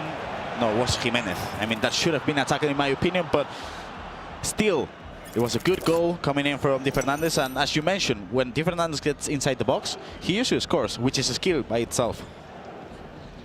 Now, what is it, like 8 minutes left? 10 minutes, I think, left. Still load of time. Load of time. And we've not seen, so far, penalties.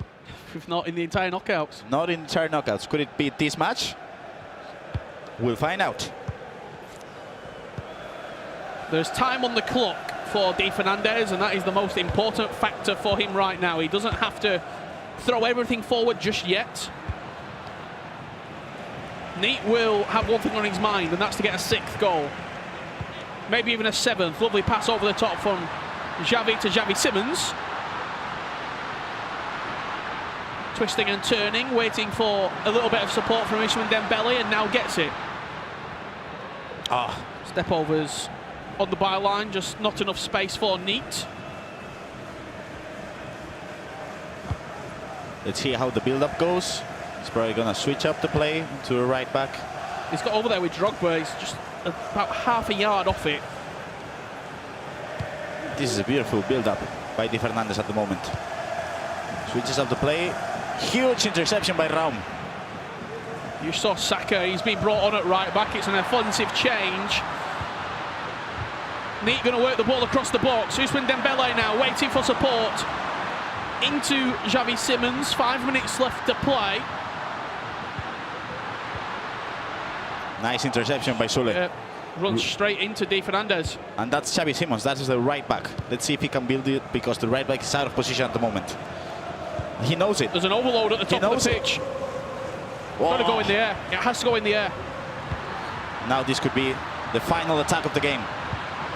That's poor from Nit. Let's see if Di Fernandez is able to capitalize. That's poor from Di Fernandez as well. He's very, very scrappy. The nerves certainly playing a factor here. It's a three-man press from Di Fernandez, and again, Neat just runs straight into Di Fernandez. He gets quite fortunate to win the ball straight back. Vidic will take it off Neat, and if there's one word to describe it, it's definitely not neat in the last 3 minutes. And this could be huge. Drogba just taking all the space given to him. Cuts it back for Modric. Extra pass to Musiala! Di Fernandez, stoic, like a statue, and could be forcing penalties for the first time in the knockouts. The patience, I mean, I'm going to call him the Iceman. How did he look for this pass into Musiala? Wow! I mean, pass. It was just the last kick of the game. You can see what it means for him, and yes, you said it, penalties. Well, here we go. What a goal. Penalty shootout here at the eChampions League knockouts. It's going to be Drogba for Neat, stepping up to the spot first. Just under 3 bars of power, puts it in the bottom left corner, and now Di Fernandez will be equal to it with Nemanja Vidic. Straight down the middle. Let's see what happens now with Neat. You have Mbappe coming in. It was to the left this time. This time saved by Donnarumma, which goes bottom right, and now Di Fernandez has the chance to go 1 goal up, straight to the middle, 2-1. 2 penalties down the middle as well. Neat feels like a must-score penalty. We've only had 2. It does score, even though Di Fernandez went the right way. He's been perfect so far. 2 pens out of 2, and this one is high into the top left corner. Now Neat has to score with Xavi, because if not, he's going to be put in a really difficult position. He goes down the middle, and now Di Fernandez has a chance to make it through 4 out of 4. Drogba goes to the bottom left. Must score penalty for Neat if he wants to stay in the eChampions League. Toni Kroos slams it into the top left corner. However, the power is well and truly in Di Fernandez's hands. It's at the feet of Kylian Mbappe. Steps up to the spot, slots it in. And Di Fernandez is an eChampions League finalist. You can see what it means to him. Huge win. Goes and hug Armando. He's crying of joy because he wasn't feeling too well throughout the whole weekend. Out of the 4 players to make it from the FC Pro La Liga, he was the least that you expected to make it to the top 8. For sure. Out of Nacho Abella, Neat, Nicholas, he wasn't the one on the top of the list, and now he's one of the top 8. And you can see he's the only Portuguese player left alive in the competition. He's the last player to book a ticket for the finals. Di Fernandez makes it through. Incredible stuff. It went to penalties. We had to end this with penalties, right? It was fitting. On the other side of the stage, Neat is desolate because he had the ball with 2 minutes at a time in his opponent's box. How does he come back from this grab? Final thoughts? It's tough. It's going to be a tough week for him because he was through in the 90 minutes and he managed to concede a goal. He was through in 120 minutes. He managed to concede a goal again. So he knows it's his fault, really. But the season's not over for him. He has 2 tournaments left, but he's out of the eChampions League and he's not qualified for the World Championship. So it's going to be tough for him. Let's see if he can manage to pick it up. Incredible drama here at the eChampions League. Let's head on over to see what the guys at the desk made of that final round. Yeah, thanks, Rich. Thanks, Graf. I mean, Tom and I asked you, you kind of said, I think Neat's the dead cert to go through, Tom. Yeah, I think he showed signs of how good he was, but a bit of game management missing there at the end. I think he'll be kicking himself. He needs to manage that game better there. In terms of attacking player, again, Tom was saying it, he's one of, if not one of the best players at the moment. He really is. You know, one thing when you see Neat, he's going to score a lot of goals. Yeah, he might concede them, but right at the end there, as Tom's saying, you're minutes away. And it's been a couple of moments this year for Neat where he's given away big games through just a bit of careless. You know, it's the final third. He was 1 game away from making it to the World Championships. He was 1 game away, minutes away from making it to the Champions League final. He goes out. Di Fernandez goes through. I mean, so many big shocks and surprises this weekend. One of them on there as well, as we just see Neat walk past. PH Zim was in the background there, but let's confirm then he's not one of your final 8. Let's tell you who is. Montaxa Johnny, Bonano, Pitbull, Manu Bashir, defending champion Emre Yilmaz, Levi Finn, and then D. Fernandez. They are your grand finalists, we'll see, in 10 days' time. Wow, it always throws us so many upsets, so many shocks, doesn't it? Roller coaster. Absolutely. I think only 2 of those 8 players as well have been in an eChampions League top 8 before as well. So that just goes to show all the surprise there is. But of course, there is still that storyline there. Can Emre Yilmaz be a back-to-back eChampions League winner? It could maybe happen. History would be rewritten if that was to happen. OK, well, let's tell you about our Oppo goal of the day. We always pick 3 for you guys at home to enjoy and for you two to cast your votes as well. Here they are. Johnny is up first. What do you make of this one, Tom? She's out wide. Guessing a cross is going to come in, and Drogba with a little nod down and a bicycle kick and finish. The finish there that's made that one count. Banana up next. This was my favourite personally. This is a power shot. Oh, this is unbelievable, yeah. Yeah, we were speaking to him, to Banana about it. I mean, he said that Cafu scored a power shot for him. What a goal it was. And then this is the 3rd one. Last but not least. And Kante here with this one. Kante coming through with Thierry Henry, round the goalkeeper. Not a bad finish, but for me, Cafu, when Cafu scores a goal, it's got to be special. Number 2. You agree? Yeah, I'm going number 2, just based on how creative it was. I think a lot of pros there would either cross it or recycle the ball. For him to even think, yeah, I'm going to power shot this, no problem, goal 2 definitely wins it. I thought I was going to go for a bicycle kick like Gareth Bale-esque from Champions League finals of yesteryear. Well, you guys can vote during this break. Oppo goal of the day, let us know. When we come back, we'll have our Pepsi post show for you to enjoy. We're going to break down an amazing 2 days here at the ECL knockouts. You're not going to want to miss the thoughts of all the boys right here. See you in a couple.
Yes, guys, well, you are watching the Pepsi post-show right here on what has been the eChampions League knockouts. 2 days of incredible action with these chaps. Without further ado, Brandon's going to crack that open.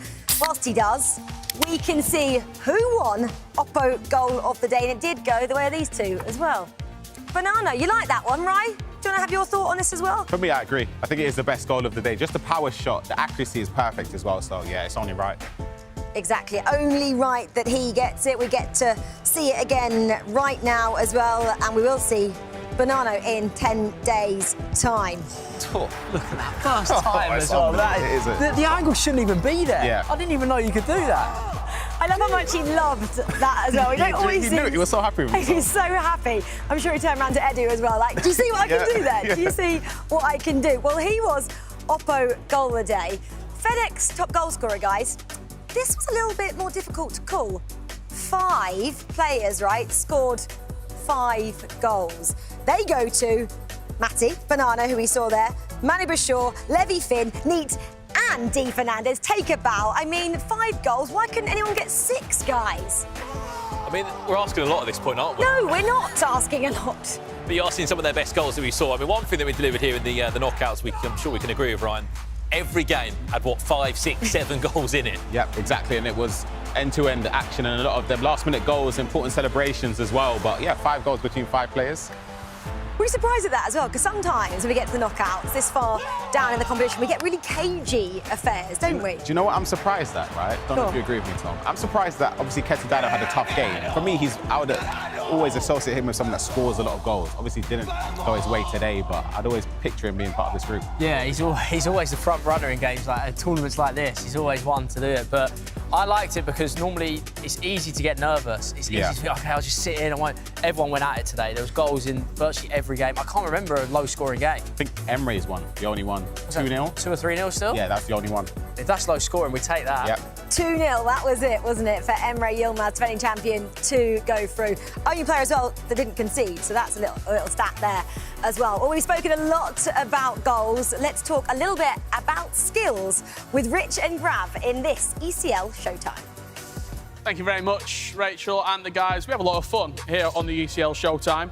Grav, he's joining me for the best bit of the day. It's time for ECL Showtime. Grav, come on, get on over here. We've got some clips to have a look at. This is your hashtag ECL Showtime, presented by Pepsi. It's been a fantastic day of goals, of highlights. This one, it started the day so well. I brought that goal down. Oh. For me, the whole thing is about time finishing, it's about creativity. I mean, just this beautiful power shot, but then... That got double bubble. That went for the goal, the Oppo goal of the day and ECL Showtime. Of course, it has to be. But I think everything, I mean, this pass, I mean, the precision, everything, and then you finesse it like that. I don't know. It's one of my favourites. The Trivela, right? Yeah, green times. The Division guys, they Trivela a lot, and I think it works out really well for them. And then the speed boost, L1 speed boost, I'm telling you guys at home, that's really hard to do because of the timing. I think we did have lots of goals, and now I'm going to join my Pepsi. You enjoy your Pepsi. That was your hashtag ECL Showtime. Back to the desk with a very special guest. Rich, don't do that to me again. I thought I'd got it wrong. I thought it was just you, and I said Grav, and I got all confused. Anyway, thank you so much, both of you. You've been absolutely excellent. You can see someone else who's been excellent. He is our PS5 player of the day, Montaxa. I mean, it happened so many hours ago now, right at the beginning of the day. You knocked out PH Sin, arguably one of the greatest currently to play the game. How surprised were you of what unfolded in that match? I wasn't surprised because I know that I'm really a top player, so I knew that I had good chance of winning that game. Of course, he's for me the best this season, the best player. But yeah, if I defend like this, I think I can beat everyone. So, be honest with me. How are you feeling after the first half? Because his pressure was so good in the first half, and then you managed to turn it around. I noticed in around 55th minute, you sharpened very quick and changed the game. Did you do anything different? Yeah, I think I lost a lot of balls because he's so good in pressing. But yeah, I unlocked both fullbacks to be more aggressive and more offensive. and I think that was the key. Also to sub Cancelo instead of Guardiola was, I think, the key to One come sub back. changed a lot. Yeah. A question for me, Montaxa. I mean, last year you were at the World Championships. Of course, you played Johnny again in the next stage. What's changed for you this year? Because you seem like you've gone up another notch this year in terms of performance. Yeah, I think we both are playing so good this season as well. So I think it will be a really good game. I hope he will not take his revenge. Well, Montaxa, we will see you in 10 days' time taking on Johnny. I know you love to play the big players and you get another one, so cannot wait to see that. Congratulations. You are our PS5 Player of the Day. Well done. We'll send you off as well. Go and do whatever you players do after a couple of big days here. He was awesome. Yeah, round of applause for him. Well, we've had a fabulous couple of days. This is the route now to the final. These are your final 8. Out of these, I'm going to ask a couple of questions. Tom, biggest shock, not just from here, but from the 2 days? I think who we just looked at, Montaxa, beating PH in, everyone's favourite. I think we all expected him to be lining up in this top 8. So we knew Montaxa's level. We know he can play like that, but for him to do it, I think was one of the biggest surprises I've seen. Yeah, I mean, we've got massive ones. Bernardo Pitbull, Manu Bashir, Emre Yilmaz, friends, teammates, Levi Finn, Di Fernandez. Brandon, no, in terms of the 2 days as well, biggest breakthrough, do you have one? Biggest breakthrough, I'm going to actually go for Di Fernandez. I mean, because of how he won that game right at the end and the celebrations he gave us. But for him, it's his first ever eChampions League. He had a breakthrough last year making the World Championships and made a massive move to go and play in the Liga FC Pro this year, where he got his spot for this competition. And again, you look around for a Portuguese player, we often sit here and we talk about Tuga. He is that new staple from this Portuguese scene. Di Fernandez, for me, biggest breakout. Yeah, exactly, and there he is. He's going through. It was quite a shock, wasn't it, end to date? Ryan, a question for you as well. We had a lot of the pros having a go at commentary. Have you got a best one? Who's taking your job in 5 years' time? Does Tom count? Tom's still a pro, he counts. I would say, got the job already. I think they all done a great job. I would say Manu, just because I like the way he carries himself. He's very confident, but then he's also appreciative of everyone else in the scene, so I'd say Manu. Yeah, OK, Manu Bashir, there you go. World champion on the pitch and world champion up there as well. Tom, thanks so much for joining us. It's been a pleasure, Rachel. Yeah, I've enjoyed it. I was a bit nervous at the start, but I've got into it and had a lot of fun, so thanks for having me on. Are you more nervous here, commentating with us, or playing? No, playing. My stomach drops when I'm playing, so I was kind of happy to take this one out. Oh, well, it's been a pleasure having you on board with us. We do want you to be playing, though, in the future. Yeah, I do. You're as not well. going to retire just yet and come and join us. Brandon, Ryan, thank you so much. And the boys over there, Rich and Grab as well. It's it for us over the course of the 2 days. But we'll be back, won't we, in 10 days' time. eChampions League finals come your way on the 29th of May. Buy your ticket, come and enjoy some of the action, some of the fun that we experience week in, week out. Scan the QR code or visit fcpro.com. Well, we'll see you there because that is the final step, isn't it? On the journey for 8 of these players will be there on the 29th of May, the eChampions League Grand Finals. We cannot wait. We'll see you there. Bye-bye.